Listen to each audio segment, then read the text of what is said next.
Eu vou agora começar e eu gostaria de dizer que o tema desses dias é esse: felicidade segundo Jesus. E você que tem redes sociais, você pode me seguir ali no Instagram, PR Lucas Alves. Todas as semanas há vídeos agora, né? Muita gente estava querendo, pastor, coloca vídeo, tá faltando um vídeo, e aí tem vários vídeos aí. Agora você pode me seguir lá no PR Lucas Alves no Instagram. Bem, eu gostaria agora de convidá-lo a abrir a Bíblia no livro de Mateus, capítulo número 5. Mateus, capítulo número 5. Nós vamos começar com esse verso que está no capítulo 5, versículo de número 1 e também o versículo de número 2, tá? Mateus, capítulo 5, versículo de número 1 e versículo de número 2. Veja o que diz aqui o texto. Mateus 5, versículo 1 e também o versículo de número 2. Veja o que o texto diz. Mateus 5, versículo 1 e também versículo número 2. Olha só. Vendo Jesus as multidões, subiu ao monte e, como se assentasse, aproximaram-se os seus discípulos. E ele passou a ensiná-los, dizendo: Bem-aventurado os humildes de espírito, porque deles é o reino dos céus.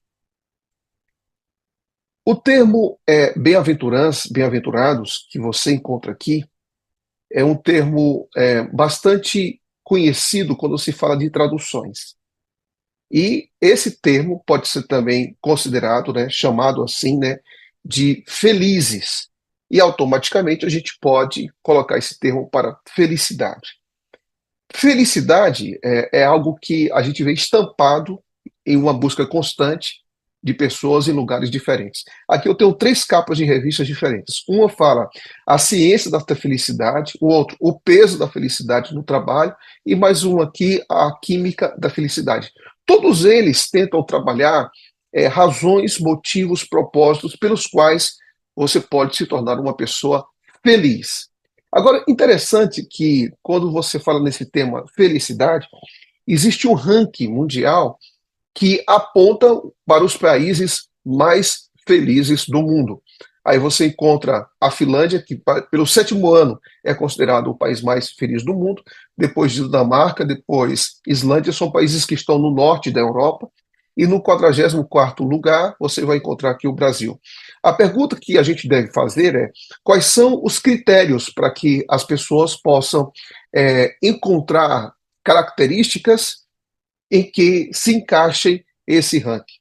É interessante observarmos o seguinte, que os países do norte da Europa estão no topo desse ranking, divulgado pela ONU, e a Finlândia, como eu acabei de dizer, aparece no sétimo lugar, e olha quais são aqui as características que apontam para que esses países sejam considerados os países mais felizes do mundo.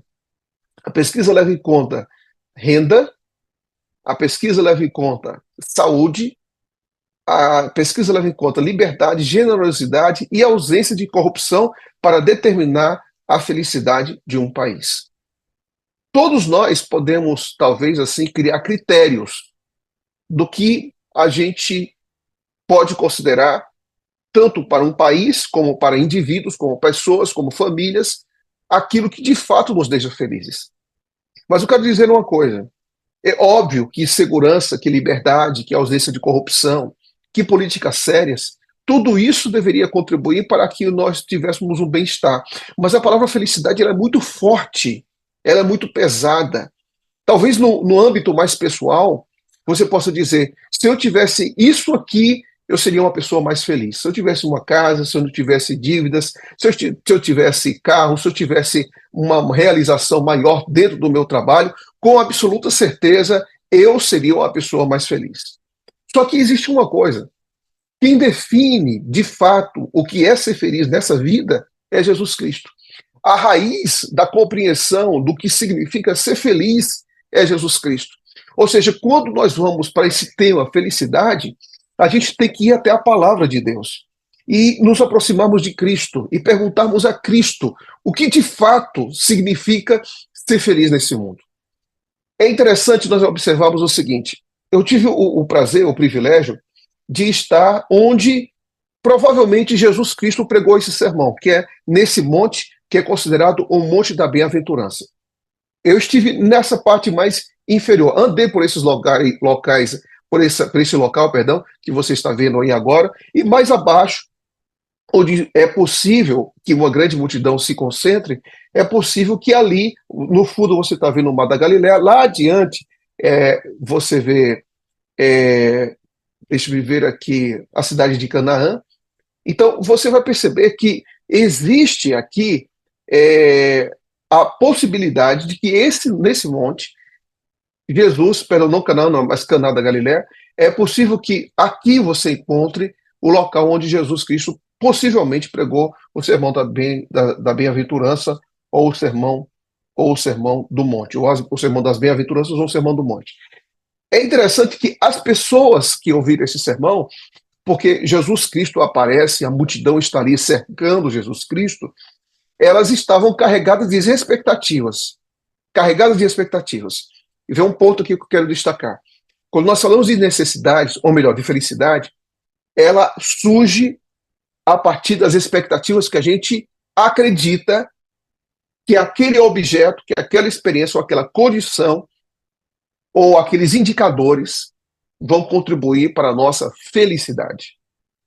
Assim como você tem um ranking da felicidade nesses países, assim como você tem pessoas que dizem, se eu tiver isso, ou se eu me tornar aquilo, eu serei feliz, lembre-se de uma coisa, a felicidade é fruto, ou ela é baseada a partir das expectativas que nós criamos, tá?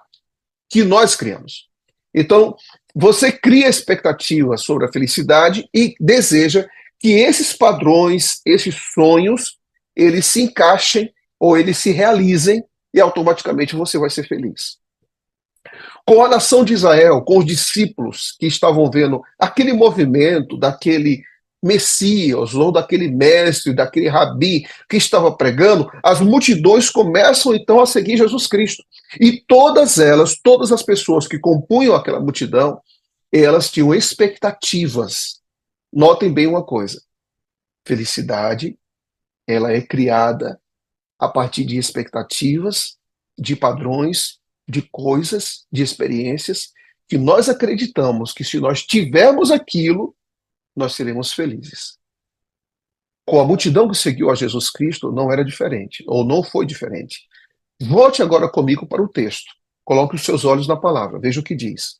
Vindo Jesus, as multidões subiu ao monte, perdão, vendo Jesus as multidões, subiu ao monte, e como se assentasse, aproximaram-se os seus discípulos.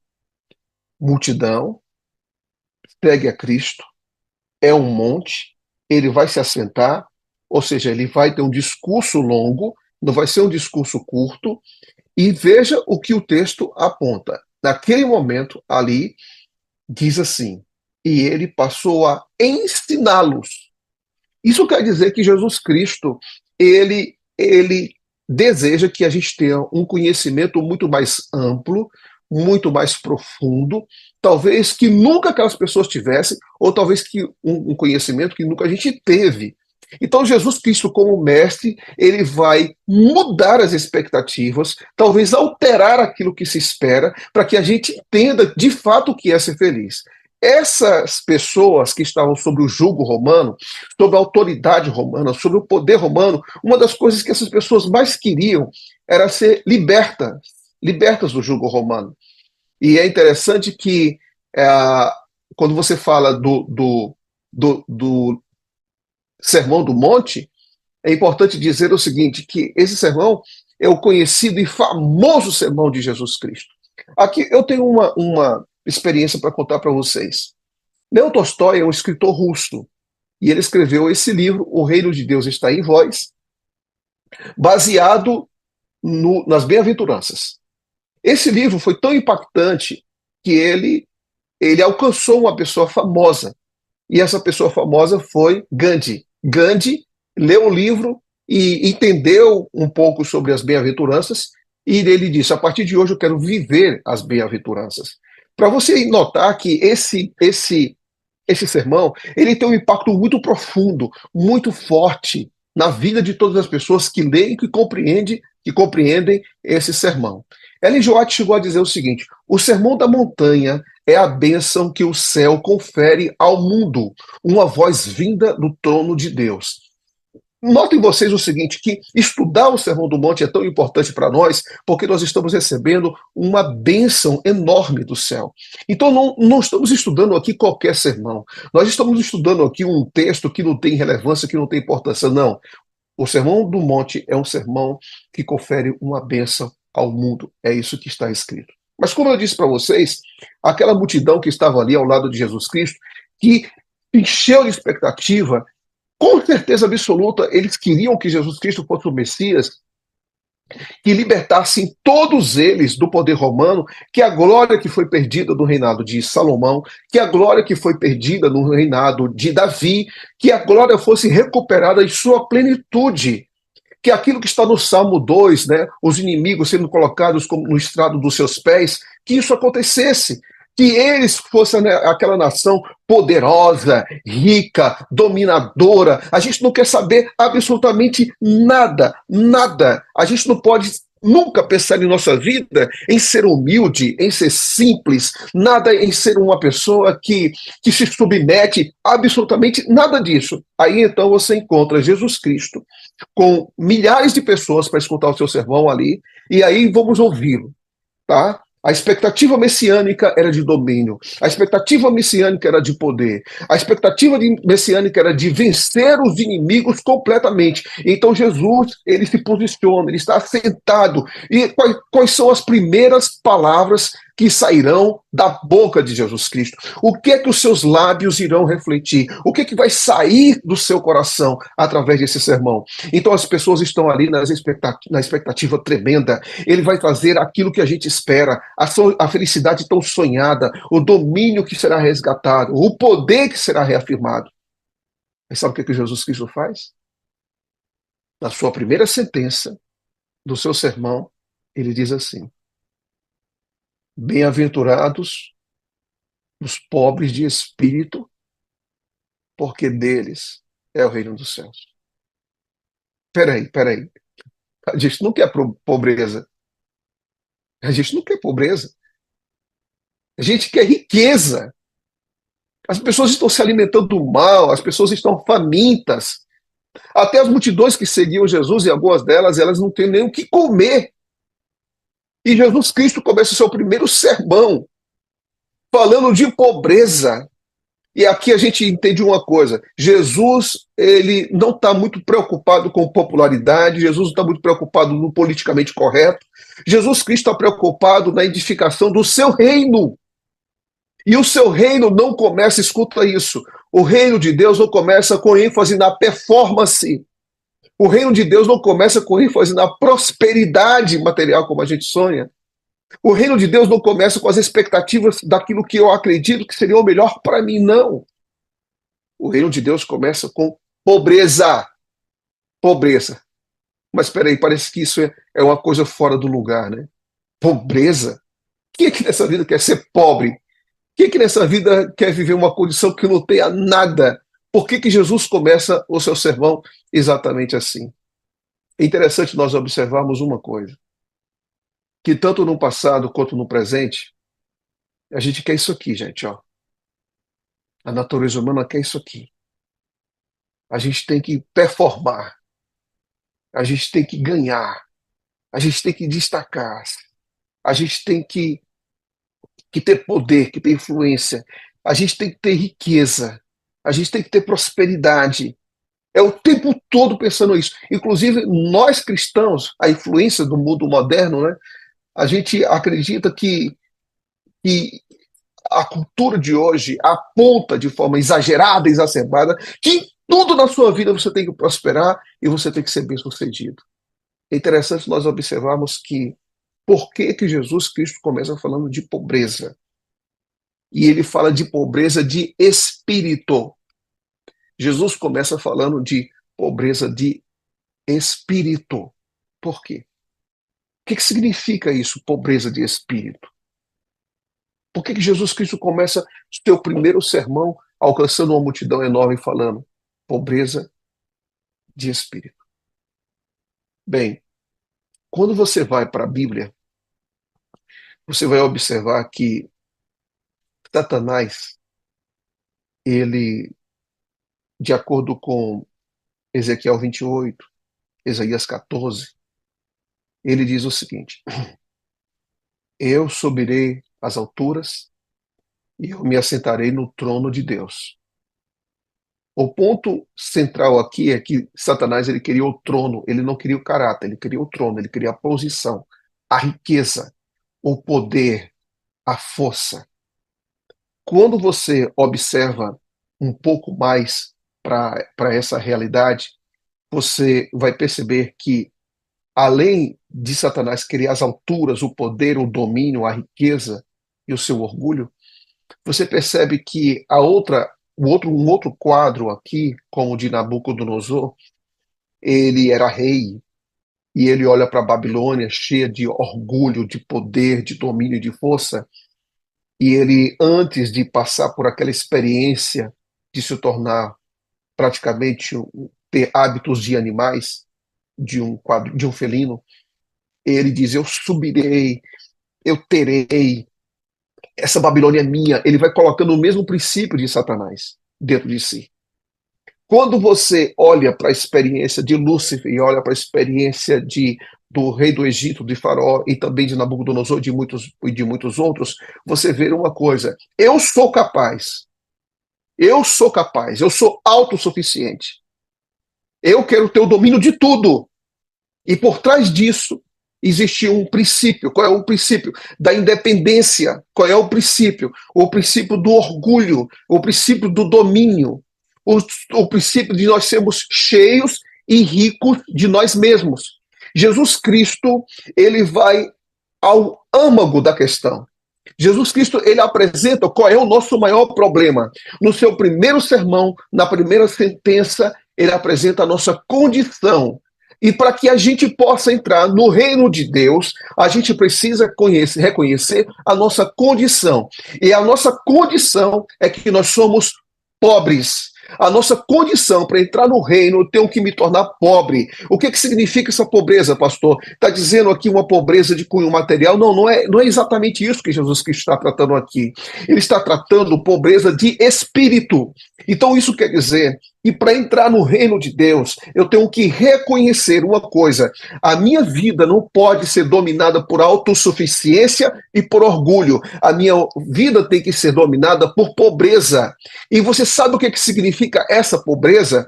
Significa que eu sou vulnerável. Significa que eu não tenho capacidade, eu não tenho condição nenhuma de entrar no reino de Deus. Eu não tenho referência nenhuma em mim para entrar no reino de Deus. Então Jesus Cristo, ele começa esmagando o nosso orgulho, retirando de nós nossa suficiência, dizendo que não existe capacidade em você, dizendo que você não tem obras para entrar no reino de Deus, dizendo para você que você não tem qualidades para entrar no reino de Deus. Ele começa então a colocar o nosso orgulho no pó. Ele começa então dizendo o seguinte: você não tem suficiência nenhuma, não existe nada absolutamente em você que recomende você para o reino de Deus. Então, quando ele trabalha nesse sentido e ele apresenta essa sentença, ele está indo de encontro àquilo que Satanás queria, que era: eu posso, eu sei. Era contra aquilo que Nabucodonosor afirmava: essa Babilônia eu construí com o meu poder. Foi o orgulho que precedeu a queda de Satanás. Foi o orgulho que levou à queda de Nabucodonosor. E é o orgulho, a autossuficiência, o espírito rico e não pobre que leva à queda de cada um de nós. É o ego cheio. E aí eu quero dizer uma coisa para vocês: mesmo sendo cristãos, você não está livre do orgulho. Mesmo você sendo líder de igreja, pastor, ancião, pastores aposentados, você não está livre do orgulho. E às vezes o que acontece com a gente é que a gente sai de um orgulho carnal, vem para uma espécie de orgulho espiritual, mas ainda continuamos carnais. E você pode dizer o seguinte: mas onde está isso na Bíblia? Vamos lá. Você está lembrado da experiência dessas duas pessoas aqui na tela? O publicano que estava apontando os seus benefícios da sua própria religiosidade, o alcance da sua bondade, e você olha para a experiência dessas duas pessoas, uma que se dizia, Senhor, eu sou pecador, Senhor, eu tenho erros, eu tenho falhas de caráter, eu preciso de ajuda, a minha condição é de um perdido. Mas o outro tinha orgulho da sua própria religiosidade quando dizia o seguinte, eu faço o bem aos pobres, eu dou o dízimo de tudo, eu não sou pecador, como aquele homem. O orgulho ele pode assumir várias faces em nossa vida. E é justamente essa autossuficiência que Jesus Cristo veio quebrar. E ele quebra como? Dizendo para mim e para você que o reino dos céus, ele é para aqueles que são pobres. As pessoas que são pobres. Ellen G. White diz o seguinte, nada é tão ofensivo a Deus, nem tão perigoso para o ser humano, como orgulho e a presunção. De todos os pecados, é o que menos esperança incute e o mais irremediável. Você sabe por que lares são desfeitos? Você sabe por que lares são desfeitos? Por causa do nosso ego. Você sabe por que amizades são destruídas? Por causa do nosso ego. Você sabe por que tem pais que ficam sem falar com os seus filhos por anos? Por causa do ego. E aqui eu vou mais longe. Você sabe por que, às vezes, há pessoas que deixam a igreja e há pastores que deixam o ministério por causa do seu ego? Ego é o nosso maior inimigo. E o ego, ele vem carregado de orgulho, de prepotência, de poder e de domínio. Quando Jesus abre a boca para apresentar o seu primeiro sermão, ele atinge o ponto central da nossa vida, que é a nossa capacidade de achar que tudo tem que ser feito como a gente acredita que deve ser feito. E Jesus Cristo diz, não, eu quero dizer uma coisa, eu quero que você se sinta pobre. Sabe o que significa ser pobre? Ser pobre é ser vulnerável.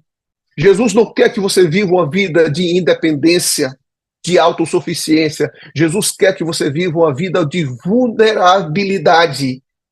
E qual o propósito de que eu me sinta pobre? Um pobre que não tem condição de pagar suas contas, um pobre que não tem condição de se vestir, um pobre que precisa pedir alimento às outras pessoas. Nesse aspecto, colocando em termos espirituais, Jesus está dizendo para mim e para você, eu quero que você se sinta incapaz, vulnerável, para que você dependa completamente de mim. Completamente de mim. Jesus diz o seguinte, olha, baixa o seu calcanhar, baixa a cabeça, se entregue, se curve, porque eu quero levar a você uma experiência tão profunda de vida que você nunca teve.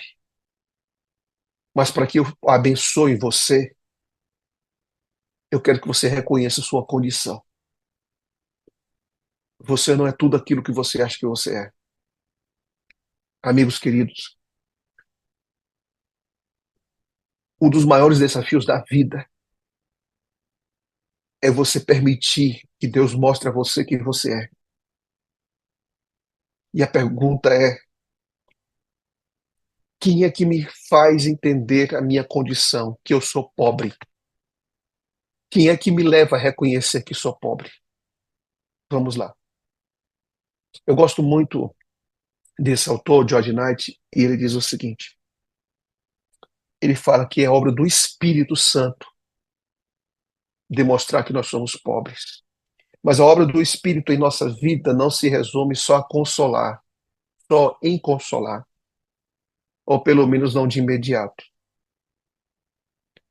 Algumas vezes sua obra é inicialmente a de incomodar, até mesmo magoar, porque você sabe É a obra do Espírito nos convencer do pecado.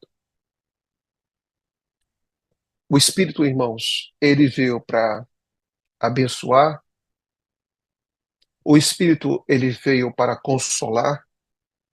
Ele veio para nos educar, para nos dirigir, nos amparar. Mas o Espírito, ele veio para nos incomodar. E o Espírito, ele foi enviado para nos chacoalhar. O Espírito Santo foi enviado para nos magoar também, sabe por quê? Porque ele vai contra aquilo que eu quero, aquilo que eu sinto, aquilo que eu pretendo, que às vezes está completamente em desacordo com a vontade de Deus. O Espírito Santo, ele veio nos assustar, dizer, olha, as coisas não é bem assim, não são bem assim não. O Espírito Santo, ele veio para mudar nossos valores, para nos mostrar a condição que nós temos, a necessidade que nós possuímos. Você nunca saberá quem você é e a condição que você se encontra enquanto você não ouvir a voz do Espírito Santo falando ao seu coração. E assim como Jesus, a obra do Espírito na minha vida e na sua vida é dizer que nós somos pobres, que nós não temos nada. E é interessante que quando você pega o que Jesus Cristo diz em Mateus capítulo 5 e vai para Laodiceia, é a mesma coisa. Jesus Cristo está dizendo o seguinte, o que ele diz em Mateus 5, verso 2, e diz em Apocalipse capítulo 3, reconheça a sua condição. Ah, Senhor, mas eu sou suficiente, eu sou capaz, eu tenho história, eu tenho famílias de primeira, segunda, terceira geração de adventistas. Ah, Senhor, mas eu sou uma pessoa que faço bem, mas eu sou puro, eu sou justo. E Jesus Cristo diz o seguinte, eu quero que você reconheça a sua miserabilidade. A pergunta é, por que Cristo quer que você reconheça sua pobreza? E que pobreza é essa? Que pobreza do espírito é essa? Mas para que ele quer que você reconheça? Bem, aqui vem um termozinho interessante. O espírito, ele nos trabalha em nós, nos incomodando, nos fazendo ver nossas condições, mas o espírito nos leva a Cristo para que a gente saiba de uma coisa. Olha aqui o que Ellen G. White diz. Os que sabem que não se podem salvar a si mesmos, nem de si praticar qualquer ação de justiça, qualquer coisa pura e justa, são os que apreciam o auxílio que Cristo pode conceder. São eles, os pobres de espírito, aos quais ele declara bem-aventurados. O que é pobreza de espírito? Eu não posso salvar a mim mesmo. O que é pobreza de espírito? Eu não tenho justiça própria. Absolutamente nenhuma justiça própria. E é interessante nós observarmos o seguinte. Jesus, ele quer que você se sinta vulnerável para que você se torne dependente dele. Jesus quer que você se sinta vulnerável para que você reconheça que você depende dele. Jesus quer que você se sinta pobre, pobre, pobre, para que você se volte para ele e veja que nele existe uma riqueza infinita, infinita. Jesus quer que você se sinta pequeno, muito pequeno, para que você perceba que nele existe uma grandeza extraordinária. Jesus, ele quer que você veja que você não tem condição nenhuma de entrar no céu, nenhuma. Mas nele, existe nele, só nele, todas as condições necessárias para que você consiga transpor as cadeias da morte, da dor e cruzar as portas do paraíso somente dele. Na sua educação não existe salvação. No seu tempo de adventista não existe salvação. Nas funções que você ocupa dentro da igreja não existe salvação nenhuma. Mas em Cristo existe tudo o que você precisa para herdar a vida eterna. E a vida eterna é conhecê-lo, é amá-lo, é se entregar para Ele. Ninguém faz parte do reino de Deus sem reconhecer sua própria condição. Jesus Cristo, em Mateus 5, verso 2, ele ora para todos os que têm diferentes graus de orgulho e expressões de orgulho. E como uma pedra, ele esmaga. Ele esmaga. Ele muda nossos valores. Porque o reino de Deus é como se fosse um reino de cabeça para baixo. Aquele que está em cima tem que ir para baixo. Aquele que é rico tem que estar pobre. Aquele que é suficiente tem que ser vulnerável. Aquele que acha que pode todas as coisas tem que reconhecer que não pode nada. Aquele que procura glória para si mesmo tem que reconhecer que a glória é para Jesus Cristo. Cristo esmaga o nosso eu. Sabe para quê? Para nos reconstruir de novo e dar sentido completo e absoluto à nossa vida. Deus, ele destrói, esmaga o nosso eu e nos reconstrói completos na pessoa de Jesus Cristo. Pobre, pobre de espírito. Cuidado para que você não faça as reservas de algum tipo de riqueza em sua vida espiritual que exclua a obra que Cristo quer fazer na sua vida. Aí você diz, pastor, pode ser mais claro? Posso. Cuidado para que você não fique olhando demais para aquilo que você faz ou para aquilo que você é. Porque nós não somos nada, nós não somos nada sem Cristo. E nós não temos nada se não for por Cristo. Mas eu me sinto desamparado nessa condição de pobreza.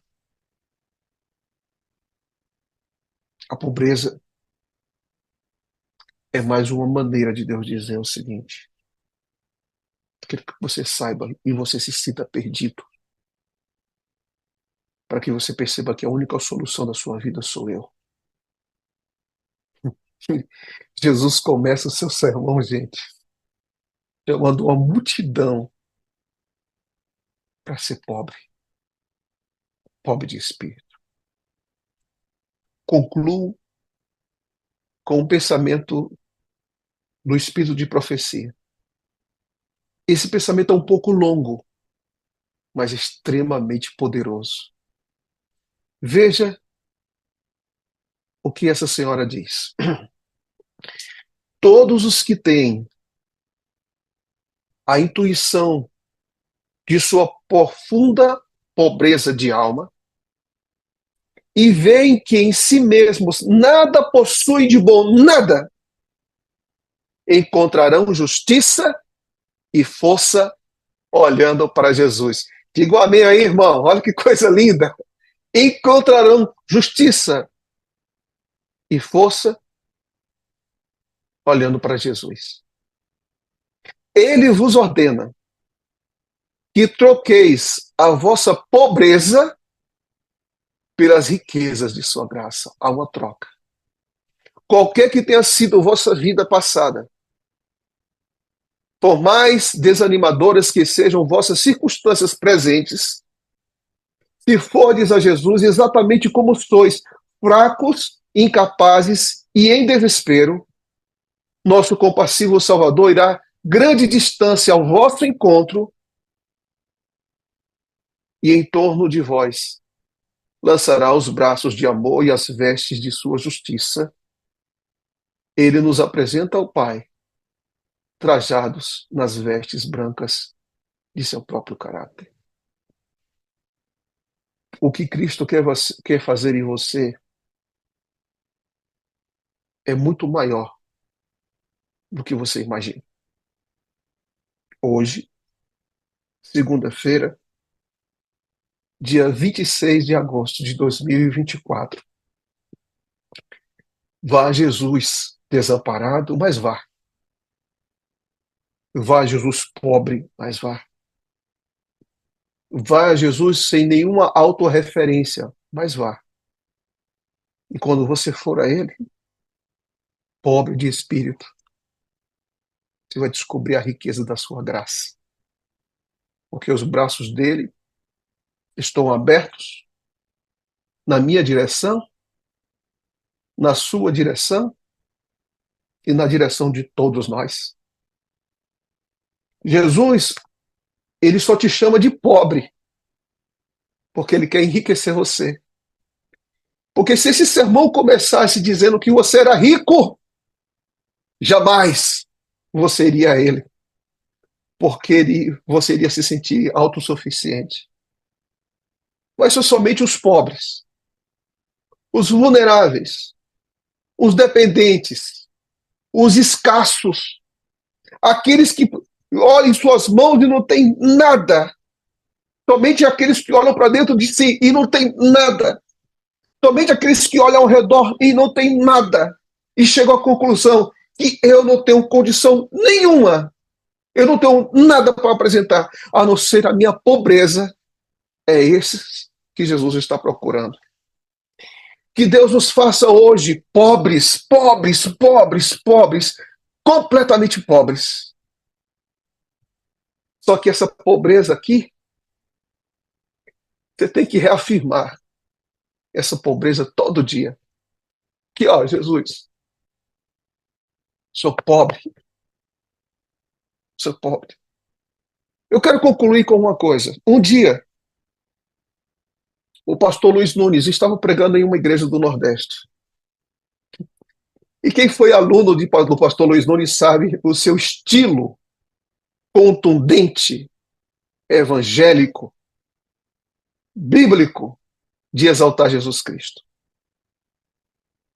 E ele estava pregando o sermão de Paulo, a frase de Paulo que dizia o seguinte: todos estão destituídos da glória de Deus, todos. Em um sermão, ele pregava e dizia o seguinte: levante você que está sentado aí, você que acredita nas suas obras, na sua performance, você que acredita que você é um homem bom, que tem um bom caráter, que é justo, que é puro, você se levante onde você está agora. E tinha uma pessoa que estava atrás de um pai e de uma filha, e o pai sempre apresentou que ele era um pai perfeito. E o pregador estava lá, uma pessoa atrás do banco, e na frente do banco um pai e uma filha, e ele sempre, o pai falava de todas as coisas boas que tinha feito. E a filha disse assim para o pai: levanta, pai, você é esse homem. Levanta, pai, você é esse homem. E o pregador lá da frente dizia: você que acredita que tem boas obras, que é um homem justo, que é puro, que não tem nada de ruim dentro do seu coração, fique em pé. E aí então a pessoa dizia, que o pregador lá na frente dizia isso, a filha dizia: levanta, pai. E o pai continuou sentado e não se levantou. Quanto mais nós reconhecemos a nossa condição, poucas coisas ou nada nós iremos apresentar diante de Deus. Repito, quanto mais você conhece sua condição, quase nada, ou absolutamente nada, você vai apresentar-se diante de Deus. Quanto mais eu descubro quem sou, eu não tenho nada para me apresentar diante de Deus, a não ser um coração que precisa dele. Quem é pobre de espírito só tem uma coisa para apresentar a Deus. Quem é pobre de espírito só tem uma coisa para apresentar a Deus: tuas necessidades. Quem é pobre de espírito só tem uma coisa para apresentar a Deus: tuas necessidades. Quem é pobre de espírito só tem uma coisa a dizer a Deus: eu preciso de você. Eu preciso do Senhor. Quem é pobre de espírito só tem uma coisa para se apresentar diante de Deus: eu preciso do Senhor na minha vida. Eu queria convidar você hoje a começar comigo essas reflexões, adotando o estilo de vida dos pobres de espírito. Você sabe por quê?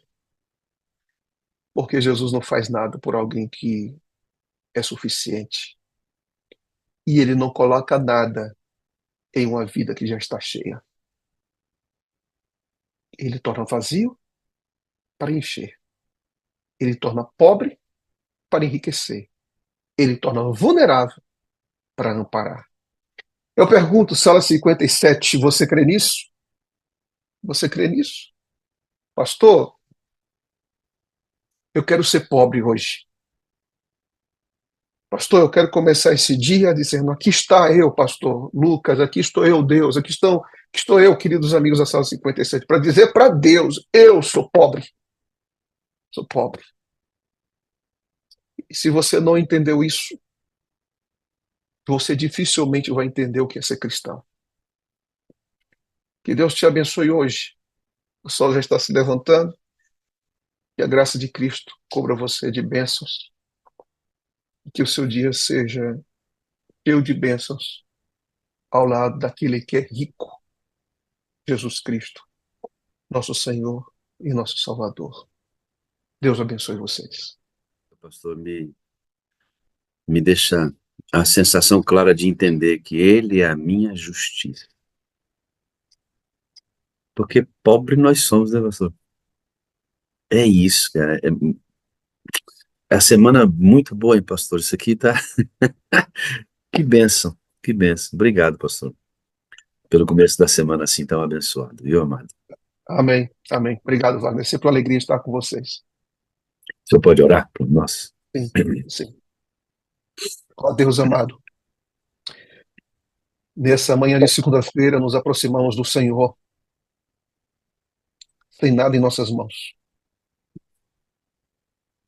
sem nada em nosso coração, reconhecendo, Senhor, a nossa pobreza de espírito, reconhecendo, Senhor, a nossa condição, a nossa vulnerabilidade, reconhecendo, Senhor, a nossa escassez, porque foram essas condições que o Senhor estabeleceu para que nós nos voltássemos para o Senhor, para que, como filhos, nos tornássemos dependentes, para reconhecer, Senhor, que tudo que traz sentido, vida, alegria, propósito, felicidade nessa vida vem exclusivamente do Senhor.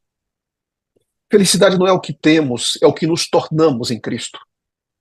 E nós queremos, Senhor, nos tornar mais parecidos com o Senhor, mas para isso, o Senhor faz questão de mostrar nossa condição, para ao mesmo tempo revelar para nós a solução para os nossos problemas. Obrigado, Senhor Deus, porque a pessoa do Espírito é que nos faz ver quem nós somos. Frágeis, completamente frágeis. É o Espírito que nos mostra que o nosso orgulho tem que ser abatido, que a nossa autossuficiência tem que ser lançada no pó, para que, desesperados, a gente corra em direção dos braços que já estão abertos em nossa direção, que são os braços de Jesus Cristo. Não há justiça em nós, mas há justiça abundante em Jesus Cristo. Não há santidade em nós, mas há santidade em Jesus Cristo. Não há virtudes espirituais em nós, mas há virtudes em abundância em Jesus Cristo. É por isso que nós, pobres de espírito, nos achegamos ao Senhor. Porque é nessa condição e nesse estado que nós reconhecemos quem é Cristo. E esse Cristo abre para nós as portas do paraíso. Que venha o teu reino, Senhor. Que o nosso reino acabe, mas que venha o teu reino. E que o teu reino em nossa vida seja o Senhor, seja, Senhor, em nós marcado cada passo desse reino, cada característica desse reino, com a obra que o Senhor faz e com as obras que o Senhor realiza em nós. Toma essa sala em tuas santas mãos e nos ajuda a reconhecer todos os dias que somos pobres, mas que há um Rei Todo-Poderoso rico, que nos dá em abundância tudo o que nós precisamos. Que a tua graça e a bondade do Senhor e as misericórdias do Senhor nos acompanhem hoje. Em nome de Jesus Cristo, amém. Amém, meu pastor. Brigadaço até quinta. Aí vai quinta, sexta e domingo, fechando essa série sobre esses temas tão preciosos. Deus te abençoe e sua família com graça e paz. Tenha um Um excelente dia. abraço. Um abraço. Deus abençoe vocês. Um abraço. Até mais. O pessoal tá cheio de podcast aí para todo lado, né? Eu vou fazer um podcast hoje aqui, irmãos. É isso aí. Bom dia, Rogério. Tudo bem com você, amado?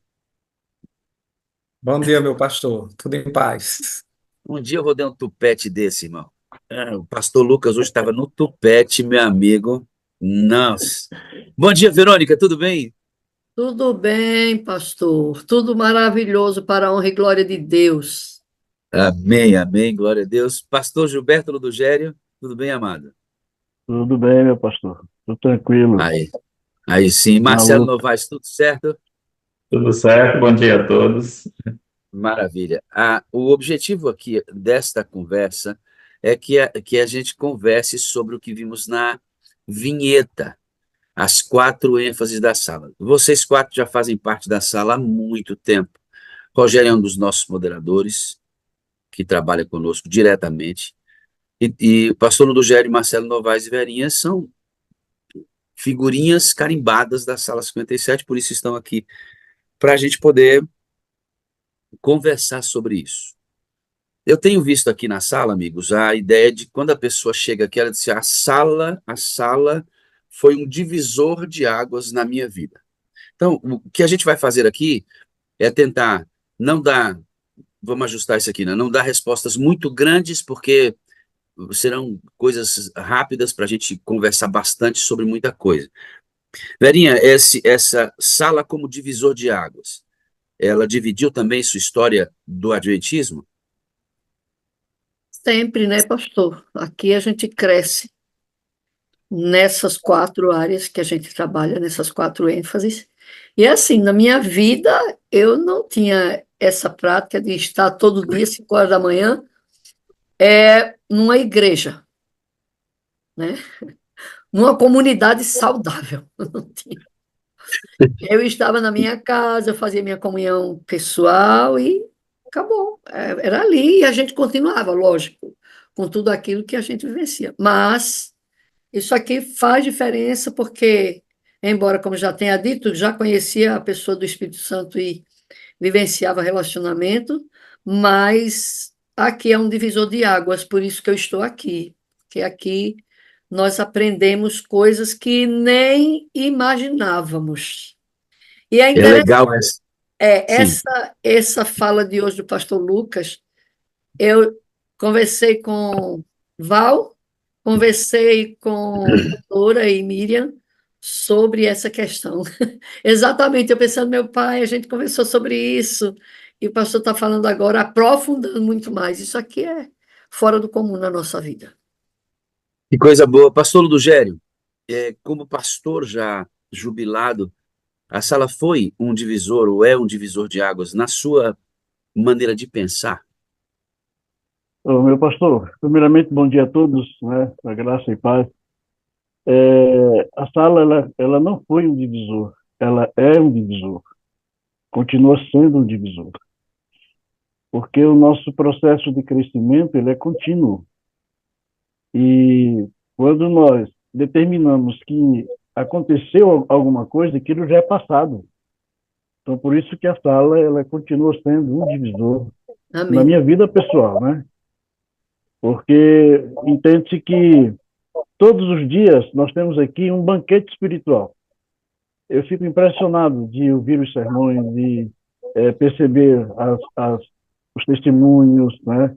E estudar a lição. Eu fico impressionado de ver quanta riqueza esta sala tem proporcionado àqueles que frequentam.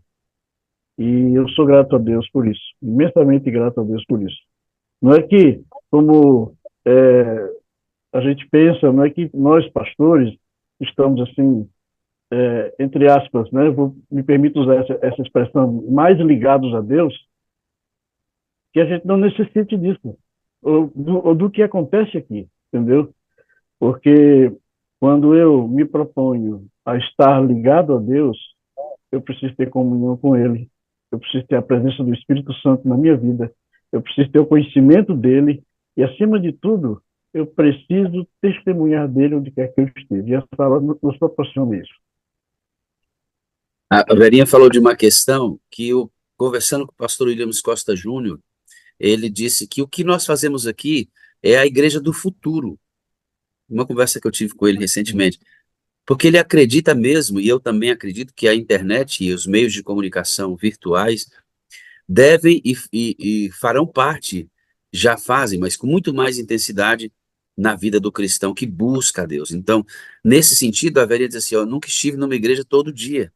E a sala nos dá a opção de quase todos os dias estar na igreja, cara. Isso é fabuloso, né? Dentro de casa. Isso é um recurso muito interessante que faz isso, que oferece um cardápio, um menu absolutamente aprofundado da palavra. Marcelo, bom dia. Você vai entrar na sala quando você está voltando à ativação da fé. A sala faz esse movimento e ela realmente é um divisor de águas na sua vida?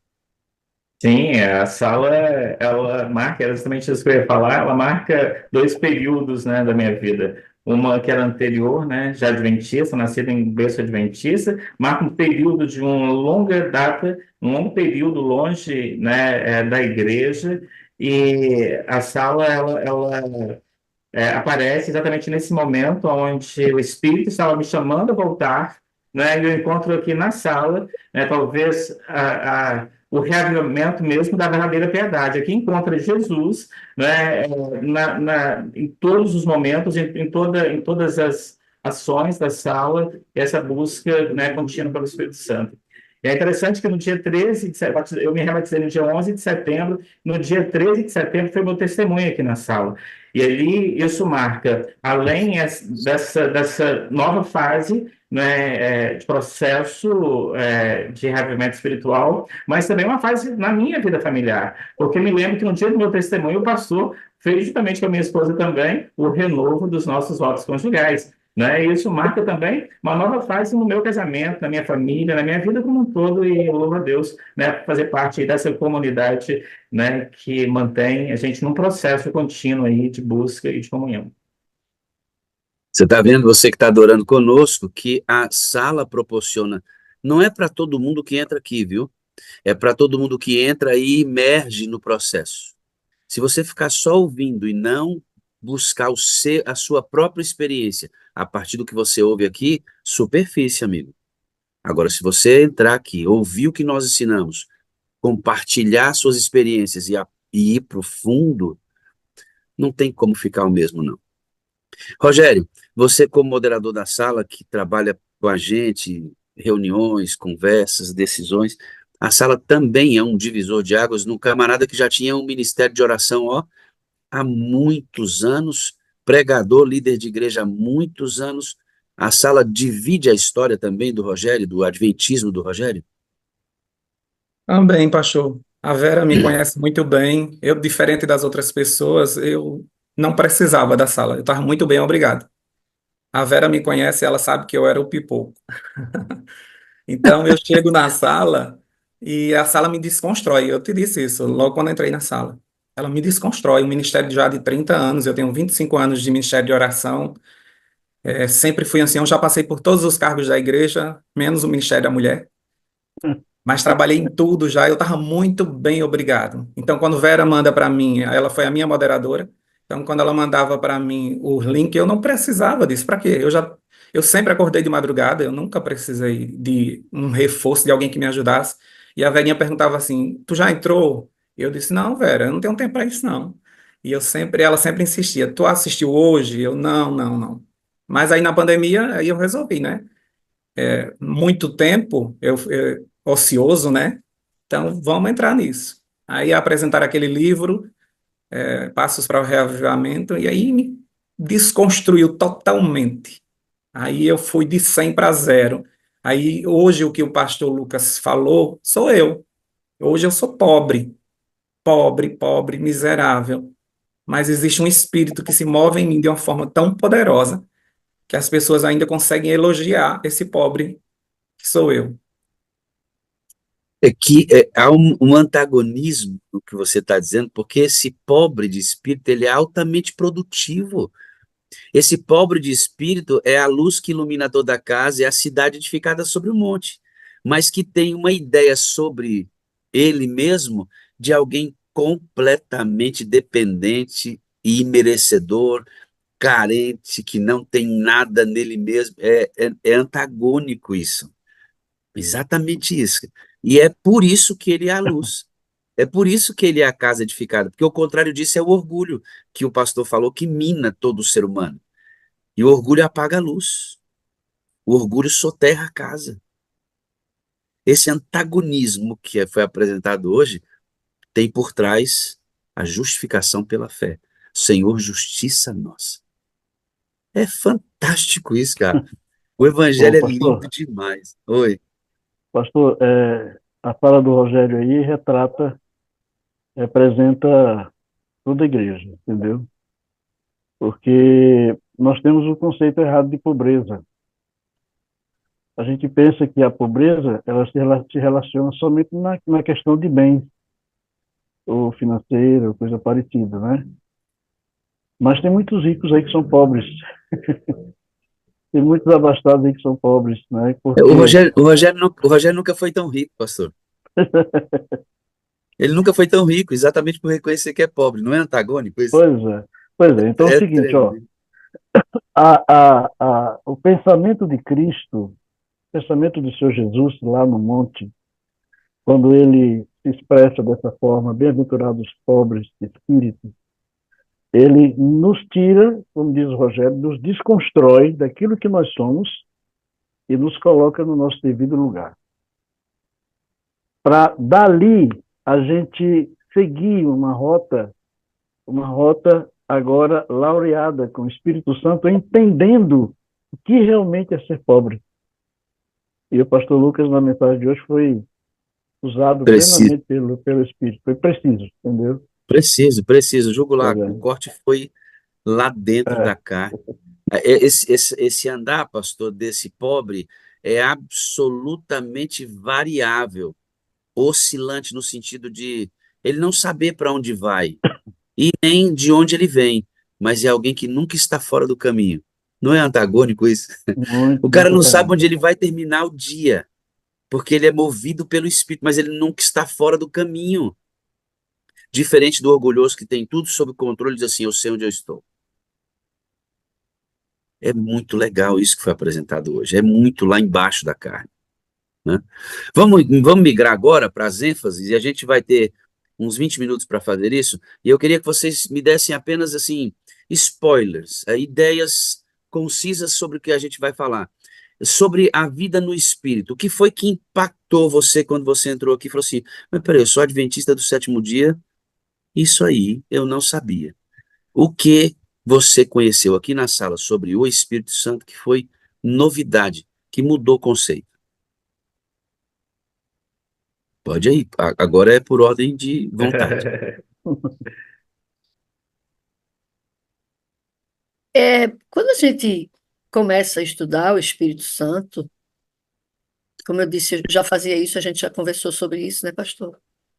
É uma coisa que estava muito em mim por causa de mamãe, como sempre por causa de mamãe. E, embora a gente não vá nomeando, mas uma coisa eu aprendi dentro do contexto de Espírito Santo, do que se ouve aqui na sala, é que, por mais que a gente queira compreender que está lá o Pai, o Filho e o Espírito Santo, a sala trouxe para nós esse Espírito Santo muito vivo, muito real e muito ativo. Que é vivo e real, tá bom, mas ativo na nossa vida. Que é assim, eu mando recado para o meu anjo da guarda, né? Quando eu estou em silêncio, mas quando eu quero que ele ouça da minha voz, eu falo normalmente, para que ele ouça de mim, porque ele não é onisciente. Mas com o Espírito Santo a gente conversa todo o tempo todo, e é ele quem nos faz ver esse nada que somos, né? E nos torna quem Ele quer que sejamos. Assim, tudo isso está dentro de um contexto comum, mas o que essa novidade do Espírito é, eu digo dentro do contexto comum, não porque seja simples, comum de quem estava estudando, né, Rogério? A chuva serôdia, preparação para a chuva serôdia, tantos livros que a gente já leu sobre o Espírito Santo. Mas a sala traz vida e a gente aprende no Espírito essa prática diária. Eu não sou nada, eu preciso dele, beber dele todo dia. Pastor, o batismo diário. Pronto. Ok? Então, a Batismo diário. ideia da sua compreensão mais fina na sala é de que ele é ativo, não é só vivo e real. Porque todo mundo entende que o Espírito Santo é vivo e real, mas ele estar ativo na negociação da vida é uma novidade. Como é que foi para você, Rogério? Tem algo além disso que, na sua percepção, aconteceu a mudança de chave na relação com ele? Nós que somos adventistas somos um povo que estudamos muito. Nós gostamos muito de estudar. Então a gente imagina você conversar, você tem o primário conversar com um doutor. Então a gente já chega como doutor em todas as situações. Então os livros que a Verinha falou, a gente lia para ensinar. A gente lia para fazer pregação, para chegar lá na frente e expor aquele assunto. Agora a vida no espírito é diferente. Eu estudo para viver. Eu experimento e vou e digo às pessoas, funciona. Agora é diferente. Mas tirar isso da cabeça dos adventistas é muito difícil, porque nós fomos treinados para dar estudos, nós fomos treinados para saber profecia.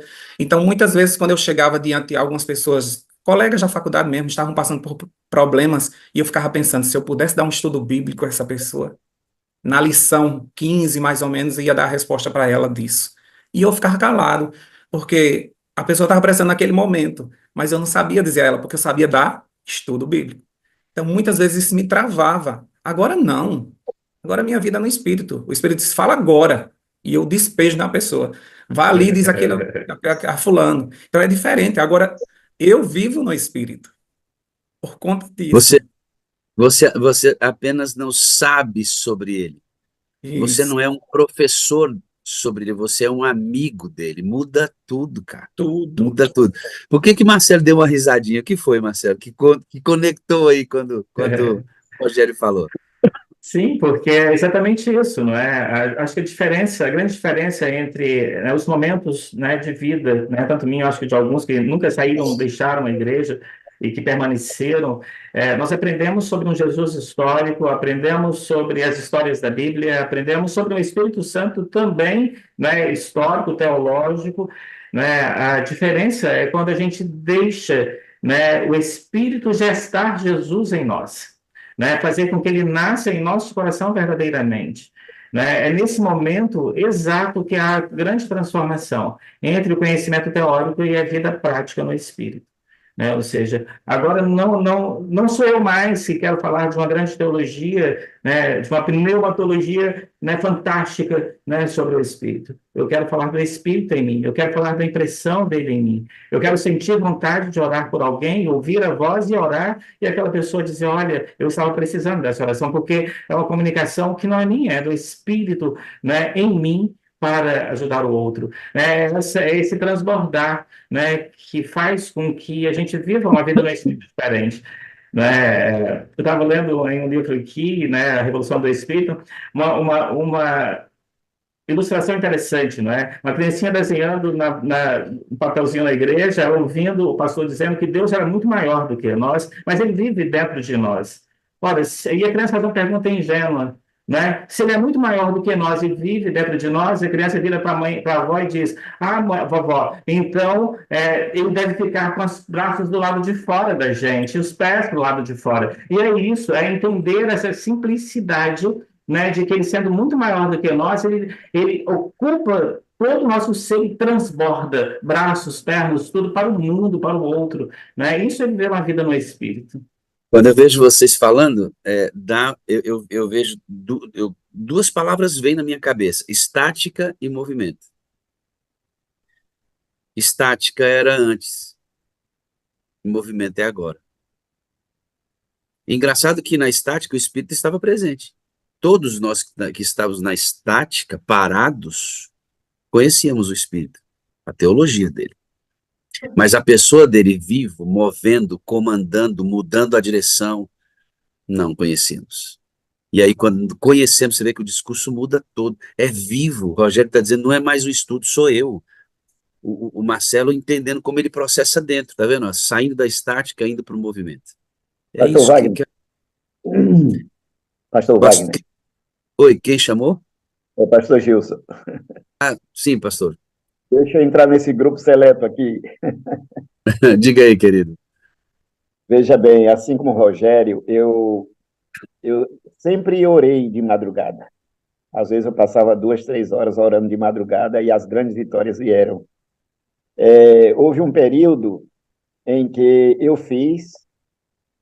eu tenho anotado 62 semanas de oração sobre o Espírito Santo, baseado no livro A Vinda do Consolador.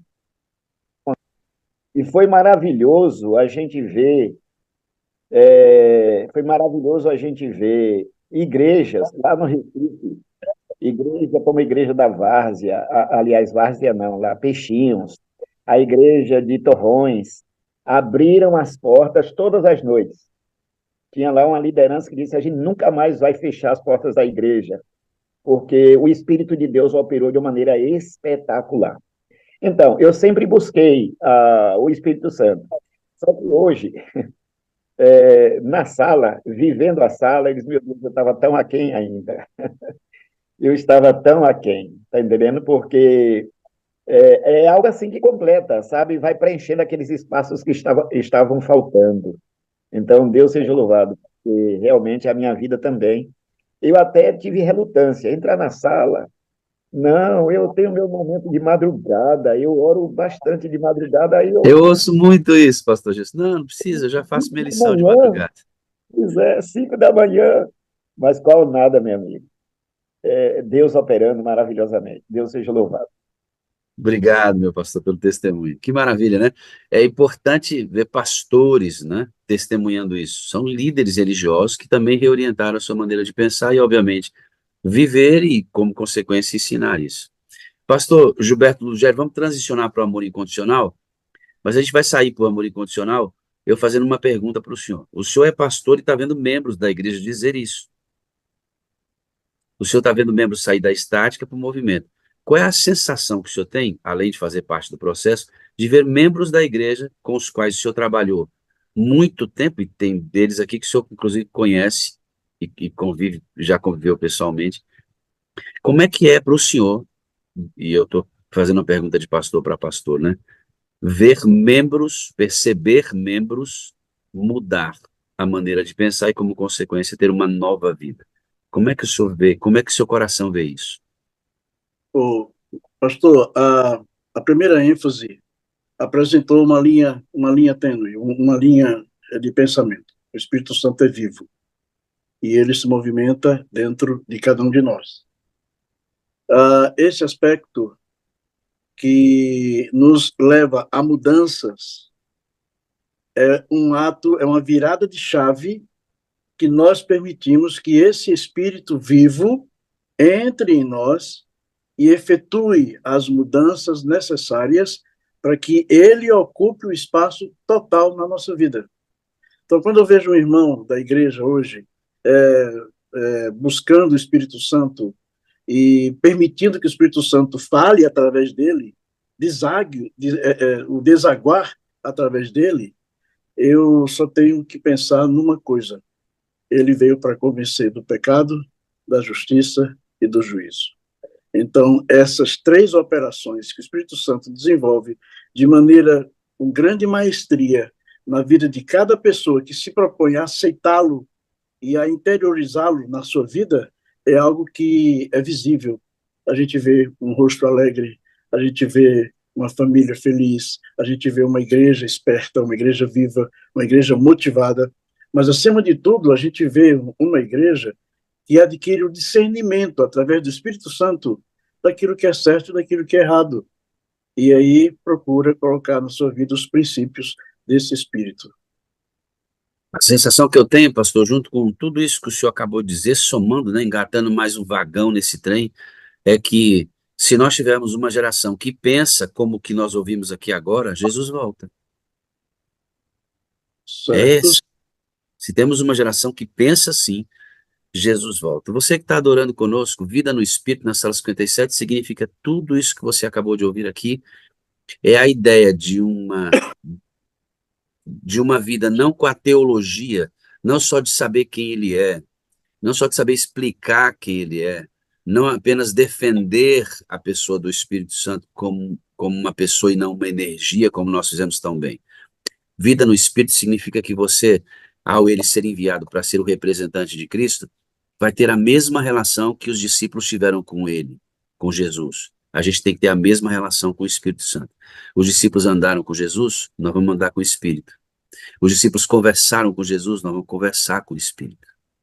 Os discípulos aprenderam com Jesus, nós vamos aprender com o Espírito. Ele foi enviado para continuar a obra de Jesus.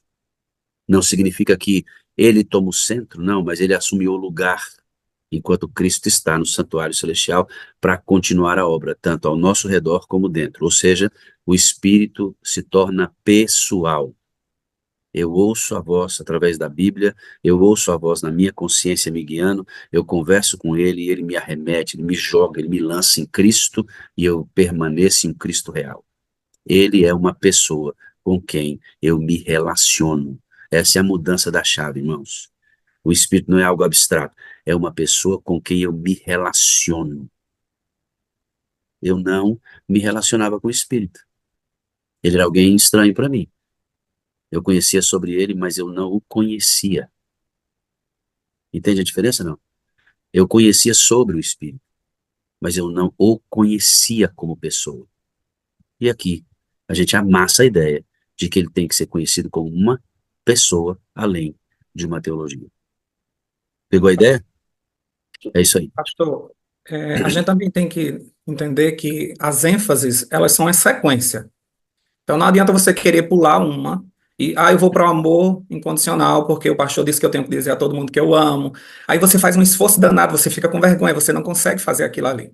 Quando é na igreja ainda é pior, porque a gente se batiza, ele já manda a gente para a missão. Então a gente pulou 3, né, e já caiu na missão. Então é uma sequência, como os 10 mandamentos, eles são uma sequência. Por isso que Deus se apresenta como único Deus e vai falando do nosso relacionamento com Ele, com Ele, com Ele, com Ele, até chegar na outra tábua, que é com o próximo. Então, primeiro tem que ter essa vida no Espírito, senão nada fará sentido. Então você não vai conseguir amar. Nós não conseguimos amar. Amor não é inerente nosso. A Bíblia deixa bem claro, a única pessoa que é amor é Deus.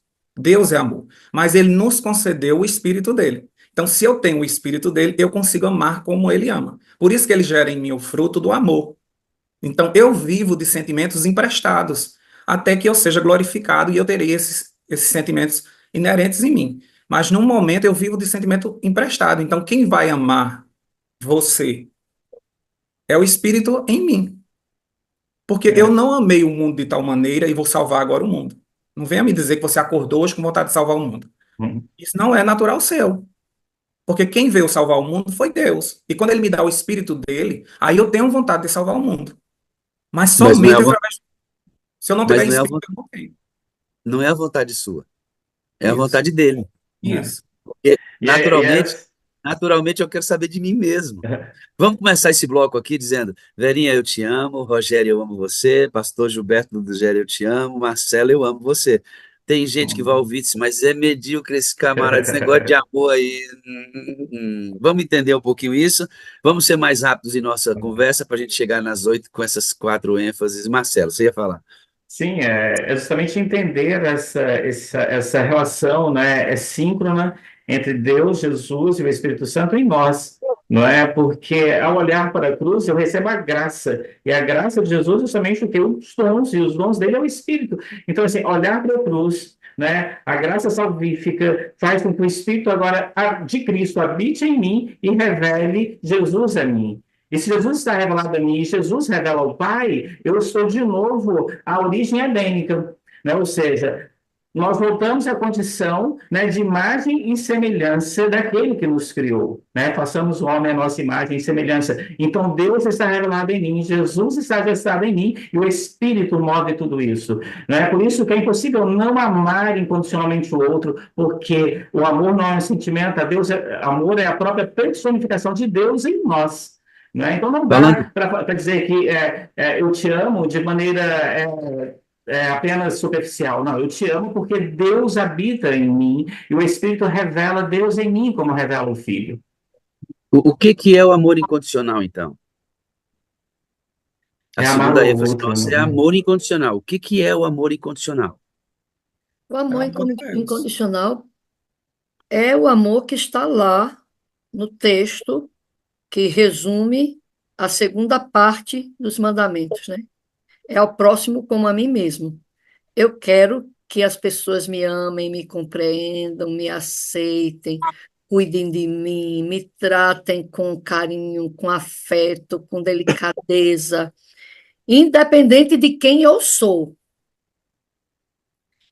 E do Então, que eu faço? e do E do que que eu eu faço faço. também. Porque quem eu sou tem a ver muito com quem eu faço, na visão humana, né? É, na visão de Deus é só quem eu sou, mas o quem eu sou vai refletir no quem eu faço para a visão humana. Então, esse amor incondicional é você olhar para o mendigo, olhar como pregamos agora nesse sábado, pastor.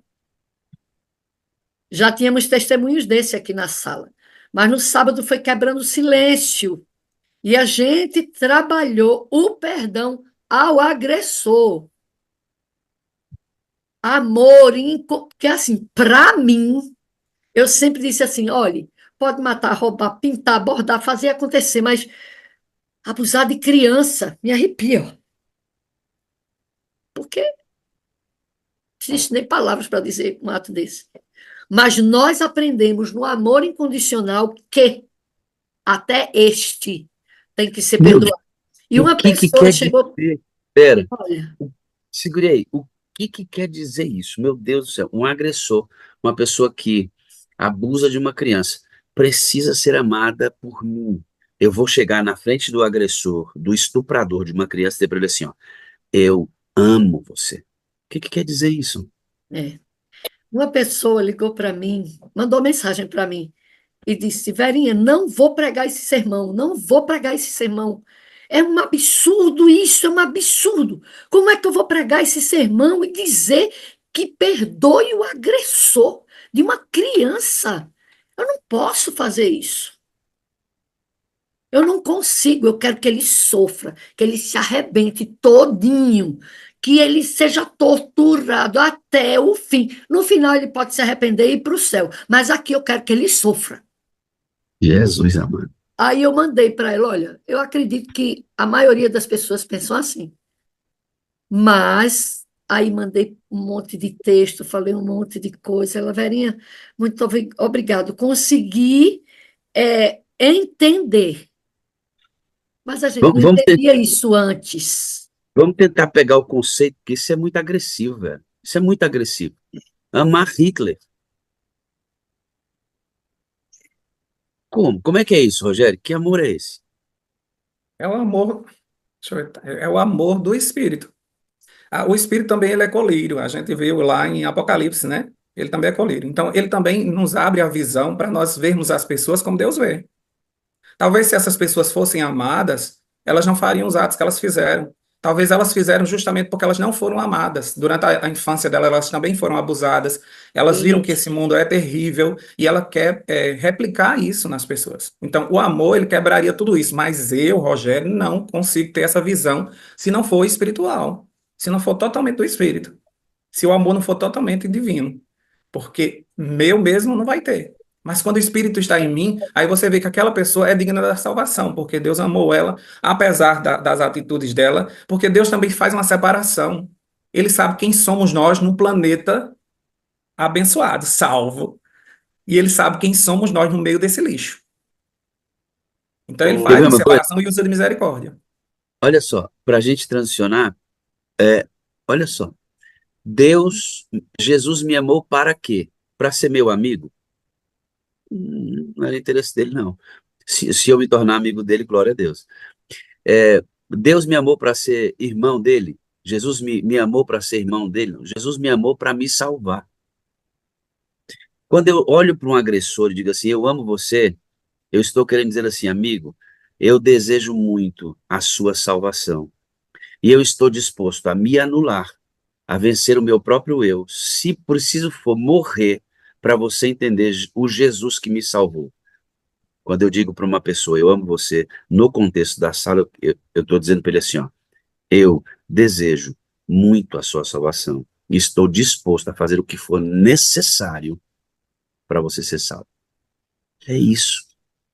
É o amor desinteressado, que entrega tudo, sem esperar nada em troca, porque o grande lance dessa relação é salvação. Não é se eu me sinto bem. Não é se você me faz bem, não é se eu faço bem para você. Essas coisas não se discute aqui. Por isso Jesus fala assim, ó, ame o seu inimigo. Não tem isso envolvido. Por que que eu amo meu inimigo? Ele está perdido. Eu quero que ele seja salvo em Cristo. Eu morro pelo meu inimigo. Cristo morreu por mim enquanto era inimigo para eu me tornar amigo dele. Quando você ouvir a gente dizer aqui, ó, eu amo você, significa que eu desejo tanto a sua salvação, mas tanto que eu estou disposto a morrer por você, seja fisicamente ou anulando o meu próprio eu para revelar Jesus, porque você é a coisa mais importante que Deus tem, cara. É isso que a gente está dizendo aqui. E esse amor entrega tudo, sem esperar nada em troca. Rogério e Verônica trabalharam amor incondicional. Deixa eu trabalhar com Ludogério e Marcelo Novaes a questão da comunhão, pastor. Quando a gente fala sobre comunidade saudável, comunhão aqui na sala, qual é o que a gente reconceitua aqui? O que que a gente ressignifica na área de comunhão? Como é que o senhor compreendeu isso? Ô, pastor, me permita dar só uma pitadinha aí, né? Não, senhor, porque são 7h05. Não, estou brincando, pode falar, pastor. Pastor, existe uma diferença muito grande quando nós olhamos para uma pessoa com a presença do Espírito na nossa vida, para quando nós olhamos para uma pessoa simplesmente por olhar. Geralmente, quando nós entramos na vida de uma pessoa, quer seja para aconselhar, quer seja para orientar em algum aspecto da vida dessa pessoa, a gente entra para tentar mudar a pessoa. Esse é o nosso comportamento pessoal. Então, a pessoa vem cheia de problemas, a gente vai tentar ajudar para dirimir essa situação e a pessoa viver tranquila. Mas, quando o Espírito Santo está em mim, e uma pessoa vem em mim, vem a mim, aliás, o comportamento é diferente, pastor. Muito diferente. A visão que o Rogério falou aí, do colírio que nós temos dessa pessoa é totalmente diferente. Bom, O senhor está fechou me dizendo o amor incondicional muda a minha maneira de ver o outro, né, pastor? me ver, exatamente, muda Muda a maneira de ver o outro. de chave, entendeu? Agora, concernente Fantástico. a comunhão, o Espírito Santo, ele nos faz entender que a comunhão não é um momento somente. Nossa comunhão com Deus, com Ele, com Cristo Jesus, não é só uma fase de vida. É também algo contínuo, todos os dias. Nós temos Comunhão, pastor. Comunhão não é fazer o culto de manhã e estudar lição. Não. Então não é fazer o pôr do sol. Não, comunhão é algo, é um estilo de vida. Um estilo de vida. E aí, eu ficava pensando, há uns anos atrás, eu ficava pensando, poxa vida, alguém disse para mim, o Espírito Santo falou a mim. E eu ficava, mas como? Como que isso vai acontecer? Esse cara aí, ele não é adventista, não.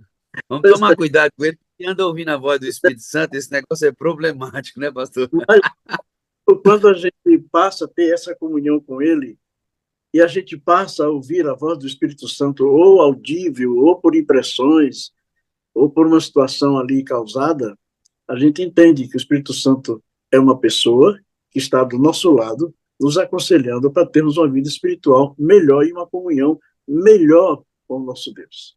Entendeu? Ô, Marcelo, o que foi que mudou a chavinha nessa área da comunhão? Antigamente, quando eu ouvia sobre comunhão, eu pensava imediatamente, sabe em quê? Leitura da Bíblia. Eu pensava imediatamente em estudar lição. eu pensava em estudar um texto, um tema da Bíblia, eu pensava em orar, comunhão. Vigília, vixe, vigília, então, era um momento de comunhão extraordinário. Sempre pensei comunhão assim, só que eu penso comunhão muito mais além disso hoje, né? Como é que você pensa comunhão hoje? Então, hoje, né, com a compreensão ampliada, né, pelo Espírito, né, pelos incentivos da sala, a gente passa a entender comunhão como mesmo uma comunidade, como um relacionamento, né, entendendo que até a Trindade vive em perfeita comunhão, né, e é dela que aprendemos, né, a maneira como né, Jesus exalta o Pai, o Espírito exalta, né, Jesus, e como que na sala não é exaltando ninguém, homens, mas entendendo que o relacionamento no Espírito faz com que nós nos preocupemos uns com os outros, não é? Então, ao mesmo tempo que estamos em comunhão, mesmo sem nos conhecermos aqui fisicamente, há uma perfeita comunhão, porque há uma perfeita comunhão e relacionamento na vertical, né? Então, se eu tenho um relacionamento com Deus, né, o Espírito faz com que eu também tenha uma verdadeira comunhão com os meus, né, nessa horizontalidade. Né? Então, receber, né, e comunicar, e ver os rostinhos a cada manhã aqui nas telinhas, né, um ligar para o outro, mesmo que não nos liguemos, mas quando nos encontramos, a gente sente ali que o que nos une, né, é para além deste lugar. Né? Então, a sala, para além de ser esse encontro aqui que parece ser virtual, ela é realmente um encontro presencial, porque o que nos une em comunhão é o Espírito, não é? Porque ele revela Jesus em todos nós. Então, você está me dando uma outra alça da comunhão. O pastor disse que é algo contínuo, e você disse que, além de ser contínuo, nos liga, nos interliga no íntimo. É o que está escrito em Atos 2. Havia singeleza de coração, um só sentimento estava no coração daquele pessoal. Isso é comum, senso comum. Estamos todos felizes. Senso comum, estamos todos tristes. Senso comum, estamos todos cheios do Espírito. Aí vem o resultado disso. Então, linha de continuidade, além de senso de pertencimento.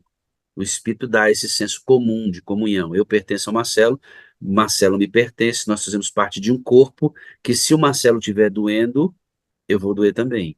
Isso. Se o Marcelo estiver feliz, eu vou estar feliz também. É um corpo que interage, que sente. Então, esse senso de comunhão ficou aguçado em nós. Tanto é que quando a gente se encontra, onde eu estou, eu estava no encontro agora da Federação dos Empresários. Era muito claro para mim quando eu olhava para alguém 57. Era muito claro. A passada de olho, a pessoa já demorava e olhava para mim, eu olhava para ela e falei assim, é 57, cara. E era certeza, o abraço já vinha aquecido por outro tipo de sentimento que havia. Esse senso de pertencimento é algo extraordinário nessa comunhão que a gente está aprendendo aqui. Então, eu Agora, preciso de você para ser feliz, não é? Assim, eu preciso é, do outro, né? Assim, para completar, né? Porque minha felicidade está em encontrar vocês juntos, né? Fazer com que o amor de Cristo presente constrange, sim, um ao outro, no sentido de, olha, ele nos ama tanto e eu te amo, independente, né? E aí as ênfases vão se interligando, se concatenando, porque nada é separado aqui, não é? As coisas, elas vão, no final, se integrando, né? De uma maneira indivisível, não é? Porque é impossível ter uma coisa fora da outra, não é? aí, lembra daquela regra que a ordem dos fatores não altera o produto? Sim. Marcelo, o Rogério foi no ponto. Aqui a mudança de ordem altera o resultado final. Isso mesmo. Eu não posso mudar a ordem, porque é Cristo quem me dá o Espírito, que me dá o amor de Cristo, que me torna comum com Jesus. Você que está adorando conosco aqui, além de tudo isso que discutimos aqui, o ponto central da discussão da comunhão é você entender que existem dois módulos de comunhão: a comunhão de estar com e a comunhão de parecer com. O grande dilema, tragédia nossa, é quando eu pergunto para qualquer um adventista assim, ó, qual é a sua área mais forte na comunhão e qual é a sua área mais frágil na comunhão? Pastor, a mais forte é a oração e a mais frágil é a leitura da Bíblia. Pastor, a que eu mais gosto é de participar de coinonias como essa que a gente está tendo aqui, e a que eu menos gosto, as pessoas sempre apontam para a comunhão e algo que ele faz. Estar com Deus, comunhão de estar com Deus através da leitura da Bíblia, comunhão de estar com Deus através da oração. Essa comunhão é válida e necessária, só que esta comunhão tem duas pernas: a comunhão de estar com Jesus, e aí é onde nós da sala entramos, assim como o conceito de que o Espírito não é só uma teologia, uma pessoa, ok, eu vou para a pessoa, recebo o amor, a comunhão também precisa transicionar e ser aprofundada. E para onde a gente vai? Para a comunhão de parecer com. Eu preciso de uma comunidade que na hora que eu perguntar assim, ó, qual é a sua área mais forte na área da comunhão? E a área mais frágil na sua comunhão? Você vai responder assim, ó, pastor, assim, ó, na minha área de comunhão, eu já amo como Jesus ama.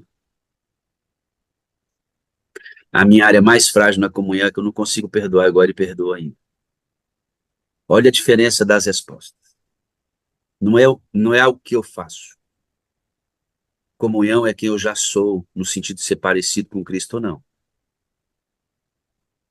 É isso que a Sala está ensinando aqui, tem 4 anos. Pastor, posso Entende? falar?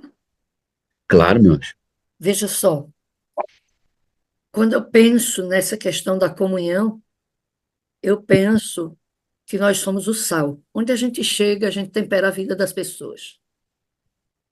Nós somos a luz. Onde nós chegamos, a gente ilumina o lugar que está, as pessoas que estão ali, elas veem nós. Onde nós estamos, somos a carta escrita com tinta mais, aliás, não com tinta, mas com o sangue, né, de Cristo Jesus. Quando chegamos, as pessoas leem em nós esse amor. Está ali escrito, eu te amo. E nós somos o bom perfume. Comunhão é bom perfume. Quando a gente passa, isso é uma mulher de Deus, isso é um homem de Deus, esse aroma suave de Cristo. A comunhão, para mim, é quando o que eu li se une aos joelhos dobrados, porque eu só aprendi que precisava dobrar os joelhos quando eu li, quando eu conheci. Então, eu conheço, dobro os joelhos, e quando eu me levanto cheia. E se eu estou cheia, eu tenho que desaguar. E o desaguar é onde eu estiver, as pessoas vão ver Cristo em mim. Se elas veem Cristo em mim, a comunhão está acontecendo de maneira plena. Se não veem, a comunhão está acontecendo, mas não alcançou ainda a sua plenitude.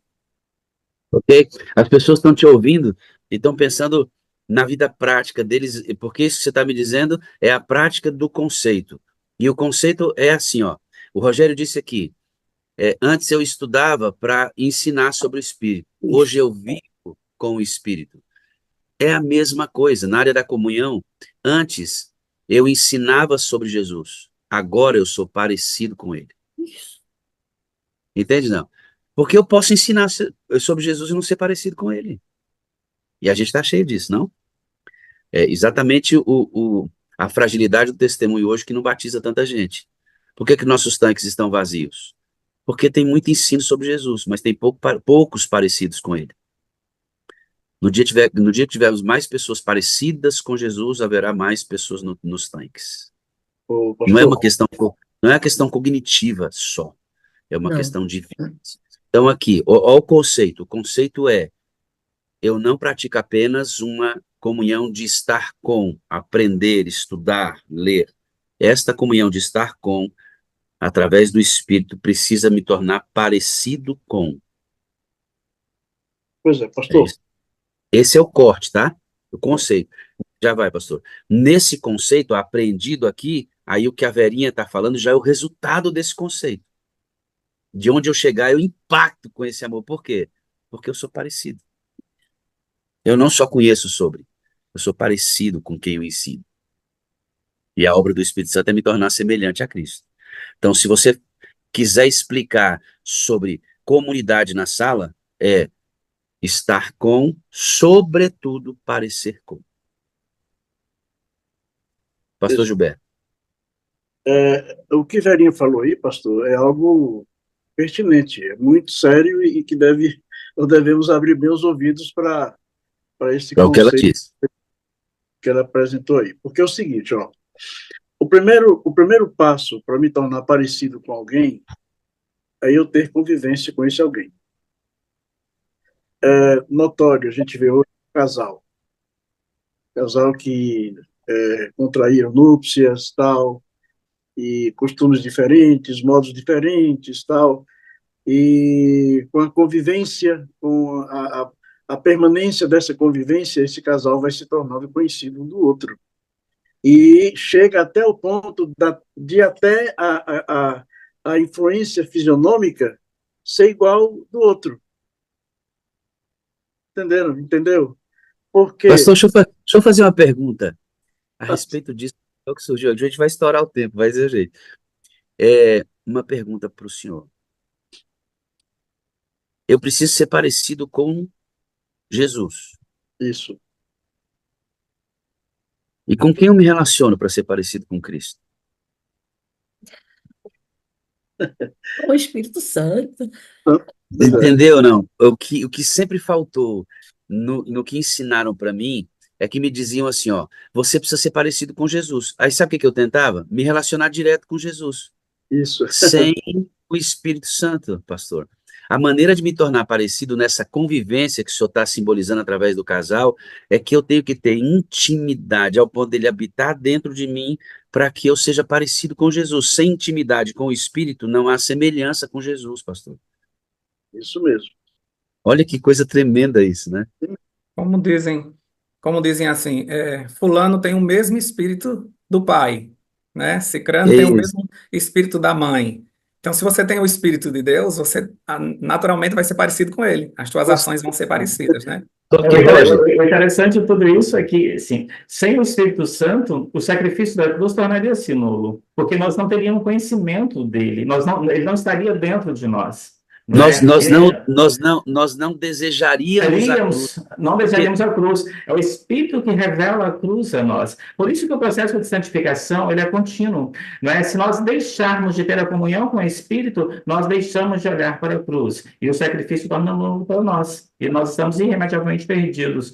Então, o processo ele tem que ser uma mortificação diária. O batismo tem que ser diário, porque senão o meu rosto ele tende cada vez mais deixar de olhar para a cruz. É o Espírito Santo que segura o meu rosto permanentemente na cruz e faz com que eu mortifique o meu eu todos os dias. Né? Não existe santidade para sempre. Eu fui salvo, eu sou salvo e serei salvo até que o meu corpo corruptível se torne um corpo incorruptível. E é o Espírito que vai me segurar aqui, olhando para a cruz. Então, comunhão, para você que está ouvindo a gente, comunhão de estar com é importante, sobretudo a comunhão de parecer com é nosso grande desejo. Vamos terminar? Aí vem a área de missão. É uma pena. Temos 5 minutos. Combinado, não? 5 minutos? Combinado, entenderam bem. 5 minutos na área de comunhão. Aqui, o que mudou na cabecinha de vocês sobre a prática da missão? Como é que é missão? Como é que é fazer missão para vocês hoje? Depois de você passar por esse processo todo, agora a tua missão é diferente, né? Você não vai dar estudo bíblico para trazer alguém para a igreja. Agora você vai amar aquela pessoa para salvá-la para o reino de Deus. Né? Algumas pessoas ficam tristes, não veio para a minha igreja. Não, você está pregando para levar para o reino. É isso que importa. E agora você não tem mais aquele olhar de são pecadores, aqueles ali são ruins. Você não tem mais esse olhar. Todos são aptos. Esse aí não tem jeito mais, né, Rogério? Isso. Esse aí é muito difícil, me dá muito trabalho, né? Lembra de Moisés? Moisés via que o povo não prestava, mas ele nunca chegava para Deus e dizia assim, esse povo não presta. Ele dizia assim, dê mais uma chance, dê mais uma chance. Você vai matar esse povo? Mata a mim, ele diz, né? Líder porque ele se colocava no lugar do Salvador. Ele era o Salvador daquelas pessoas, né? Deus tinha colocado ele para isso. Então, quando a gente está nesse processo todo, você consegue imaginar uma igreja que ama indo pregar o evangelho, uma igreja que ama indo fazer uma conferência, uma igreja que ama ao ponto de dar a sua vida pelaquela comunidade, como os vizinhos seriam tratados dessa igreja, como a comunidade, como a gente faria uma diferença, né? Isso é igreja primitiva. Rogério, imagina um monte de pessoas sem comer há 3 dias e você coloca um banquete e solta e diz assim, pessoal, você pode comer agora? Dá para vocês irem comer? Vamos fazer o seguinte, pessoal, vamos comer. Ei, é hora de comer. Você precisa falar? Imagina, 3 dias sem comer, amigo. Um banquete na frente, quando você solta, o que acontece? Uma grande evidência da falta dessa missão fundamentada no amor é que a gente tem que quase que implorar a igreja para fazer missão, irmão. Só Como entender, né, diz. que a dotação do Espírito, ela não é para receber poder para si, né? Permanecer até que do alto receba o poder para quê? Para a missão, né? Então, buscar a plenitude do Espírito Santo, buscar o batismo do Espírito Santo. Ó, tudo bem, tem uma função de regeneração, de restauração, mas a plenitude do Espírito Santo, que está vinculada à mensagem do terceiro anjo, ela só existe e ela só descerá sobre mim, sobre a igreja, se o foco for a missão. Não é um foco pessoal para poder fazer cura, expulsar demônios, não é isso exatamente, não são esses dons, né? Também, são eles também, mas eles são, sobretudo, né, receber poder para o outro, né? Para a missão, para abreviar a volta de Jesus, para anunciar Ou o seja, juízo, não é? ou Ô, seja, ô, poder só é poder transmitido. Sim. Eu recebo poder, mas ele só é poder quando transmitido, senão ele vai matar a mim mesmo. Sim. exatamente. Ele vira Entende? fogo, vira fogo consumidor, não é? Fogo amigo. Eu recebo a bênção e a própria bênção me consome, porque Jesus falou assim, rapaz, eu te dei a bênção, você não usou para o outro, morreu nela Sim, mesma, sim. né? Para Ô, pastor, missão. Oi, Sim, pode velhinho. falar, pastor Lugero, fale, depois eu falo. é Fala, o fala. seguinte, é porque a gente fica aqui, a língua coçando para A falar. cabeça, né, pastor? É rápido, pastor. Olha, é o seguinte, ó, a presença do Espírito na nossa vida muda completamente a forma de pregar, entendeu? Então, quando eu me direciono para pregar o Evangelho sem o Espírito, eu quero converter essa, entendeu? Quando eu me dirijo a uma pessoa para pregar o Evangelho com o Espírito Santo, eu sou só o instrumento, usando o poder que ele me deu, mas que vai converter o Espírito Santo. Que legal isso aí. Que legal. Então, é imprescindível a gente entender E a esse gente aspecto. acha, né, pastor, que a gente acha que isso não muda muita coisa, mas muda tudo. Tudo, muda tudo. Isso que o senhor disse muda tudo, porque vai mudar a minha abordagem, a maneira como eu chego nas pessoas, como é que eu vivo com essas pessoas, é extraordinário. Pois Verinha, é. você ia falar. É rapidinho. Tem um amigo na sala que é frequente na sala e é um apoiador na sala. E esse amigo disse uma vez a mim o seguinte: pregue, fale de Jesus. E, se possível, diga alguma coisa. Se for necessário, diga alguma coisa. Esse alguém é o pastor Doral. Ele gostava de usar essa expressão. Por quê? Porque o processo da pregação do evangelho com o Espírito Santo está na minha vida. Está nos meus atos. Pode falar, pastor, desculpa. Não, não, tá tudo ótimo, sem desculpa, sem problema nenhum. Sim, Verinha. É o seguinte, eu acredito muito, e nós todos aqui temos experimentado isso, que quando estamos nesse processo todo que a gente viu, das 4 ênfases da sala, o que acontece? É diferente. Antigamente, esse pensamento de ganhar alma dando estudo era uma coisa. Hoje, a gente ganha alma vivendo o que a gente tem bebido, que é o desaguar. Sempre vai terminar no desaguar. Mas como é que eu desaguo isso? Eu tenho vontade de falar para todo mundo. E quando eu não falo, fica faltando. Eu não falei, era para ter falado. Mas como é que eu falo? Entra no Uber.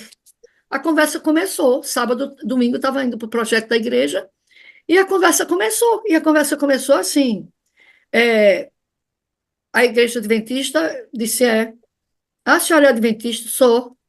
Pronto. A partir daí a coisa foi fluindo. E quando não é assim, quando eu entro num lugar que tem alguém, posso orar com você? Pode. E você gostaria que eu orasse por algo específico? Aí flui. Aí a gente ora e a gente conversa.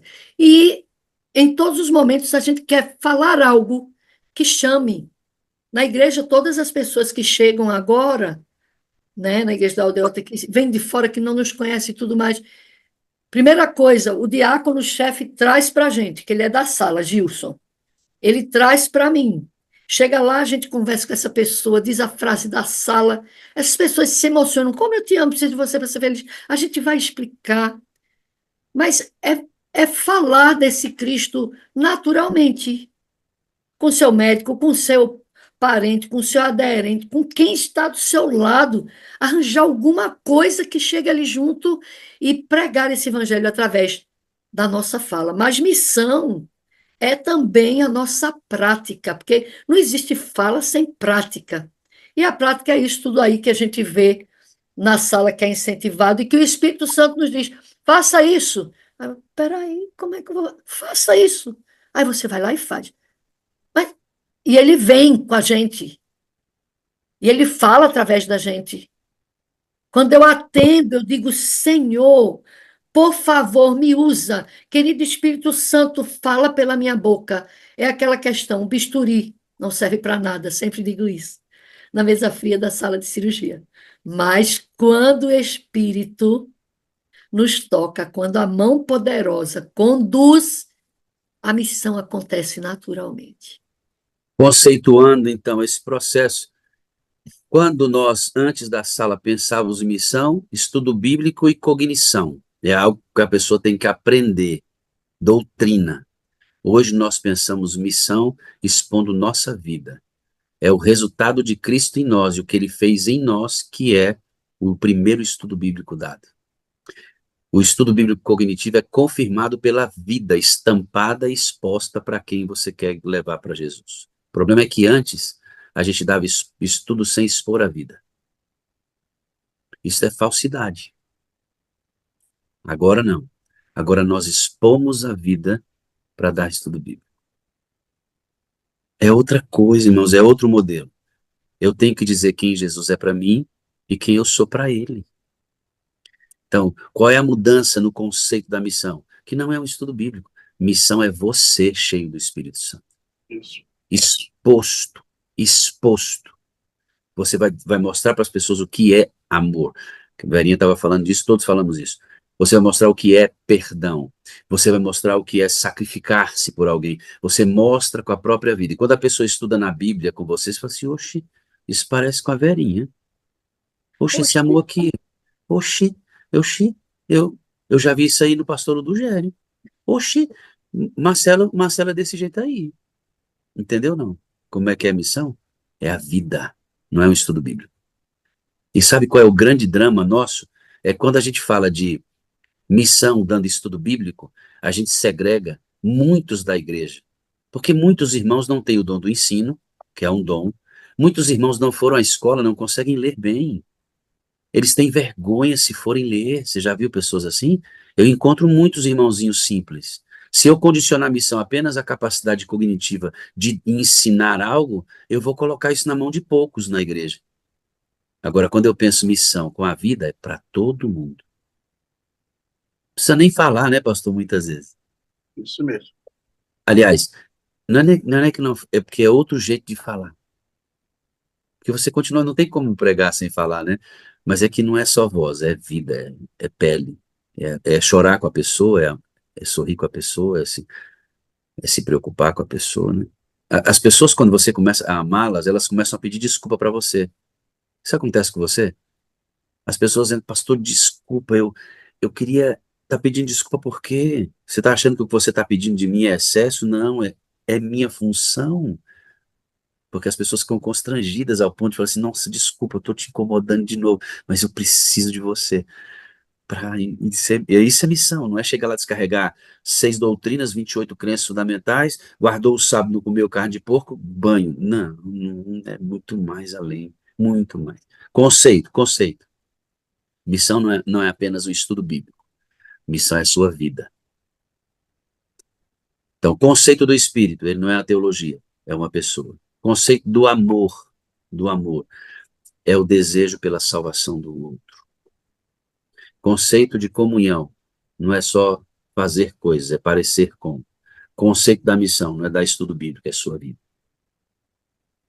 É isso que a gente estuda aqui, com frequência. A gente poderia resumir assim, não é? Que não é nem o cognitivo e nem o sensorial, né? Porque tem pessoas que dizem: eu não sinto o Espírito Santo, eu não sei nada sobre o Espírito Santo. Não é nem o cognitivo e nem o sensorial, é vida transformada, é Cristo em nós. Simples. À medida que somos transformados, nós passamos a ser um estudo bíblico vivo, né? Tem pessoas que dizem: mas eu não estou sentindo, não estou sentindo o Espírito Santo. Não. Você não precisa sentir o Espírito Santo, você tem que ter a sua vida transformada, né, pelo Espírito. É diferente, não é? Ah, eu não consigo ouvir a voz, mas sua vida está transformada, você recebe a graça e o dom gratuito da salvação em Jesus, tem a sua vida transformada, você está sentindo na sua transformação pessoal, os outros É isso. perceberão a mudança, não é? Você não sente o Espírito, você sente o amor que ele deu para Isso é você. amor, Você exatamente. não sente o Espírito, você sente o perdão que ele, você pratica o Isso, perdão.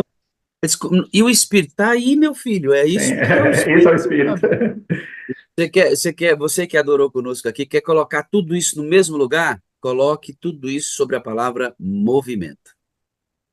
Quando tudo isso acontece, estamos em movimento. Eita, podcast de 20 minutos que ficou 1 hora. Ai, que delícia, né? Muito bom. Eu vou fazer isso aqui outro dia. O Elton Ribeiro deve ter saído para trabalhar. Eu vou fazer um podcast, eu e ele aqui também, sobre esses assuntos. E nós vamos ter. Eu acho que esse podcast aqui pode virar um costume, uma conversa assim, que ensina muitas vezes mais que um sermão, né? Ô Wellington, se você parar de passar roupa e ficar quietinho, eu até chamo tu aí, irmão. Abre aí. Abre Não o ar. posso parar de passar roupa porque eu tenho que dar um bom exemplo para os homens dessa sala 57 também. Aí Bom dia, sim, sala! É vida no espírito. Eu tava ali Ajudar a vendo esposa em você. casa é vida no espírito. A gente começa em Jerusalém. Você estava aí com a mãozinha erguida e eu segurei para não chamá-lo para fazer parte exatamente disso aqui. Você vai comentar alguma coisa, mas é que em ponto futuro vamos fazer esse esquema aqui, eu e você, um do lado do outro da tela, para a gente trocar umas ideias. Qual é a impressão que você tem da nossa conversa? Eu primeiro louvo a Deus, porque quando anos atrás a gente sonhava com isso, nós dois conversando várias vezes, a gente não imaginava que o alcance disso seria tão grande, tão amplo, em pessoas que a gente nem sabia que existiam e que o Senhor, de uma forma maravilhosa, alcançou o coração de cada um, ouvindo o pastor Ludigério, o Marcelo, o Rogério, a Verinha e tantos outros que têm coisas para falar. Eu estava aqui pensando como Deus é tremendo e poderoso, louva a Ele por isso. E a gente fica muito feliz, né, amado, de ver os irmãos externando e tendo essa experiência maravilhosa. O meu coração só se enche de alegria hoje. Eu gostaria só de trazer uma fala, contribuindo com tudo que os irmãos falaram. E essa fala, ela vem diante de muitas pessoas que têm me perguntado, têm me procurado. O que o Marcelo disse há poucos instantes, né? Eu não ouço, eu não sinto. Está bem alinhado a isso. Querido irmão, querida irmã, não se compare com ninguém. Não se comparem. Porque no processo da manifestação do Espírito na nossa vida, eu gosto de dizer que Deus trabalha de muitas formas e de todas as formas. Então, ele pega a nossa realidade, ele pega a nossa história e se comunica com a gente de uma maneira e desenvolve o ministério dele na nossa vida de uma forma. Eu não tenho como querer ser o pastor Wagner, assim como eu não posso querer ser o pastor Ludogério. Não, eu tenho a minha história e eu preciso respeitar isso. E quando eu respeito isso, fica muito mais fácil de eu perceber e olhar as ações do Espírito na minha vida. Eu posso querer ter a mesma profundidade, eu posso querer viver na mesma essência, seguindo o mesmo caminho, estando no mesmo movimento, Eu mas eu posso e preciso devo, respeitar. Isso, eu eu posso e devo, mas posso eu e tenho que devo me querer. respeitar. Eu posso e devo querer amar como o Wellington ama, eu posso e devo querer perdoar como o Wellington perdoa, porque numa comunidade saudável, todos são parecidos com Jesus e as manifestações são as mesmas. Agora, Isso. como ele vai me levar a amar, não é a mesma forma como ele vai levar o Wellington, nem o pastor Wagner. É diferente, porque é diferente, cara. O Wellington tem facilidade de amar, mas não tem facilidade de perdoar. Eu já tenho facilidade de perdoar e não de amar. Então, Deus vai ter que trabalhar individualmente em cada um. É isso que você está querendo dizer, né, Wellington? É, exatamente. E são essas nossas particularidades que fazem parte da nossa história, da construção de quem nós somos, que ele vai suscitar o ministério dele em nós e através de nós, para que a gente desenvolva e seja essa missão atrativa, dentro dessas características que a gente tem. É atrativa porque não é só cognição, viu, irmãos? Atrai porque você prega com a vida. Que coisa tremenda. Wellington, eu amo você. Marcelo, eu amo você. Pastor do Gilberto, eu amo. Verônica, eu amo você. Rogério, o rapaz já é paz. Amo você, viu, amigo? Muito obrigado pela excelente conversa. Vamos orar? Bondoso Deus e Pai, nós agradecemos por este recurso extraordinário, cada um em um lugar, e a gente consegue se reunir para abençoar e sermos abençoados. Agora que tudo isso que a gente aprendeu, o Espírito Santo, o Senhor tem condições de introjetar, colocar para dentro e fazer virar vida, experiência, movimento. Rogamos esta bênção em nome de Jesus. Amém, amém e amém. Obrigado, Wellington. Deus te abençoe. Grande dia. A gente volta a trocar ideia. Obrigado, Marcelo. Grande dia. Muito obrigado por tudo. Até mais, pastor Gilberto Lugero. Deus te abençoe. Obrigado, Verinha. Grande dia para você. Roger, vamos para o Bom Dia com Alegria.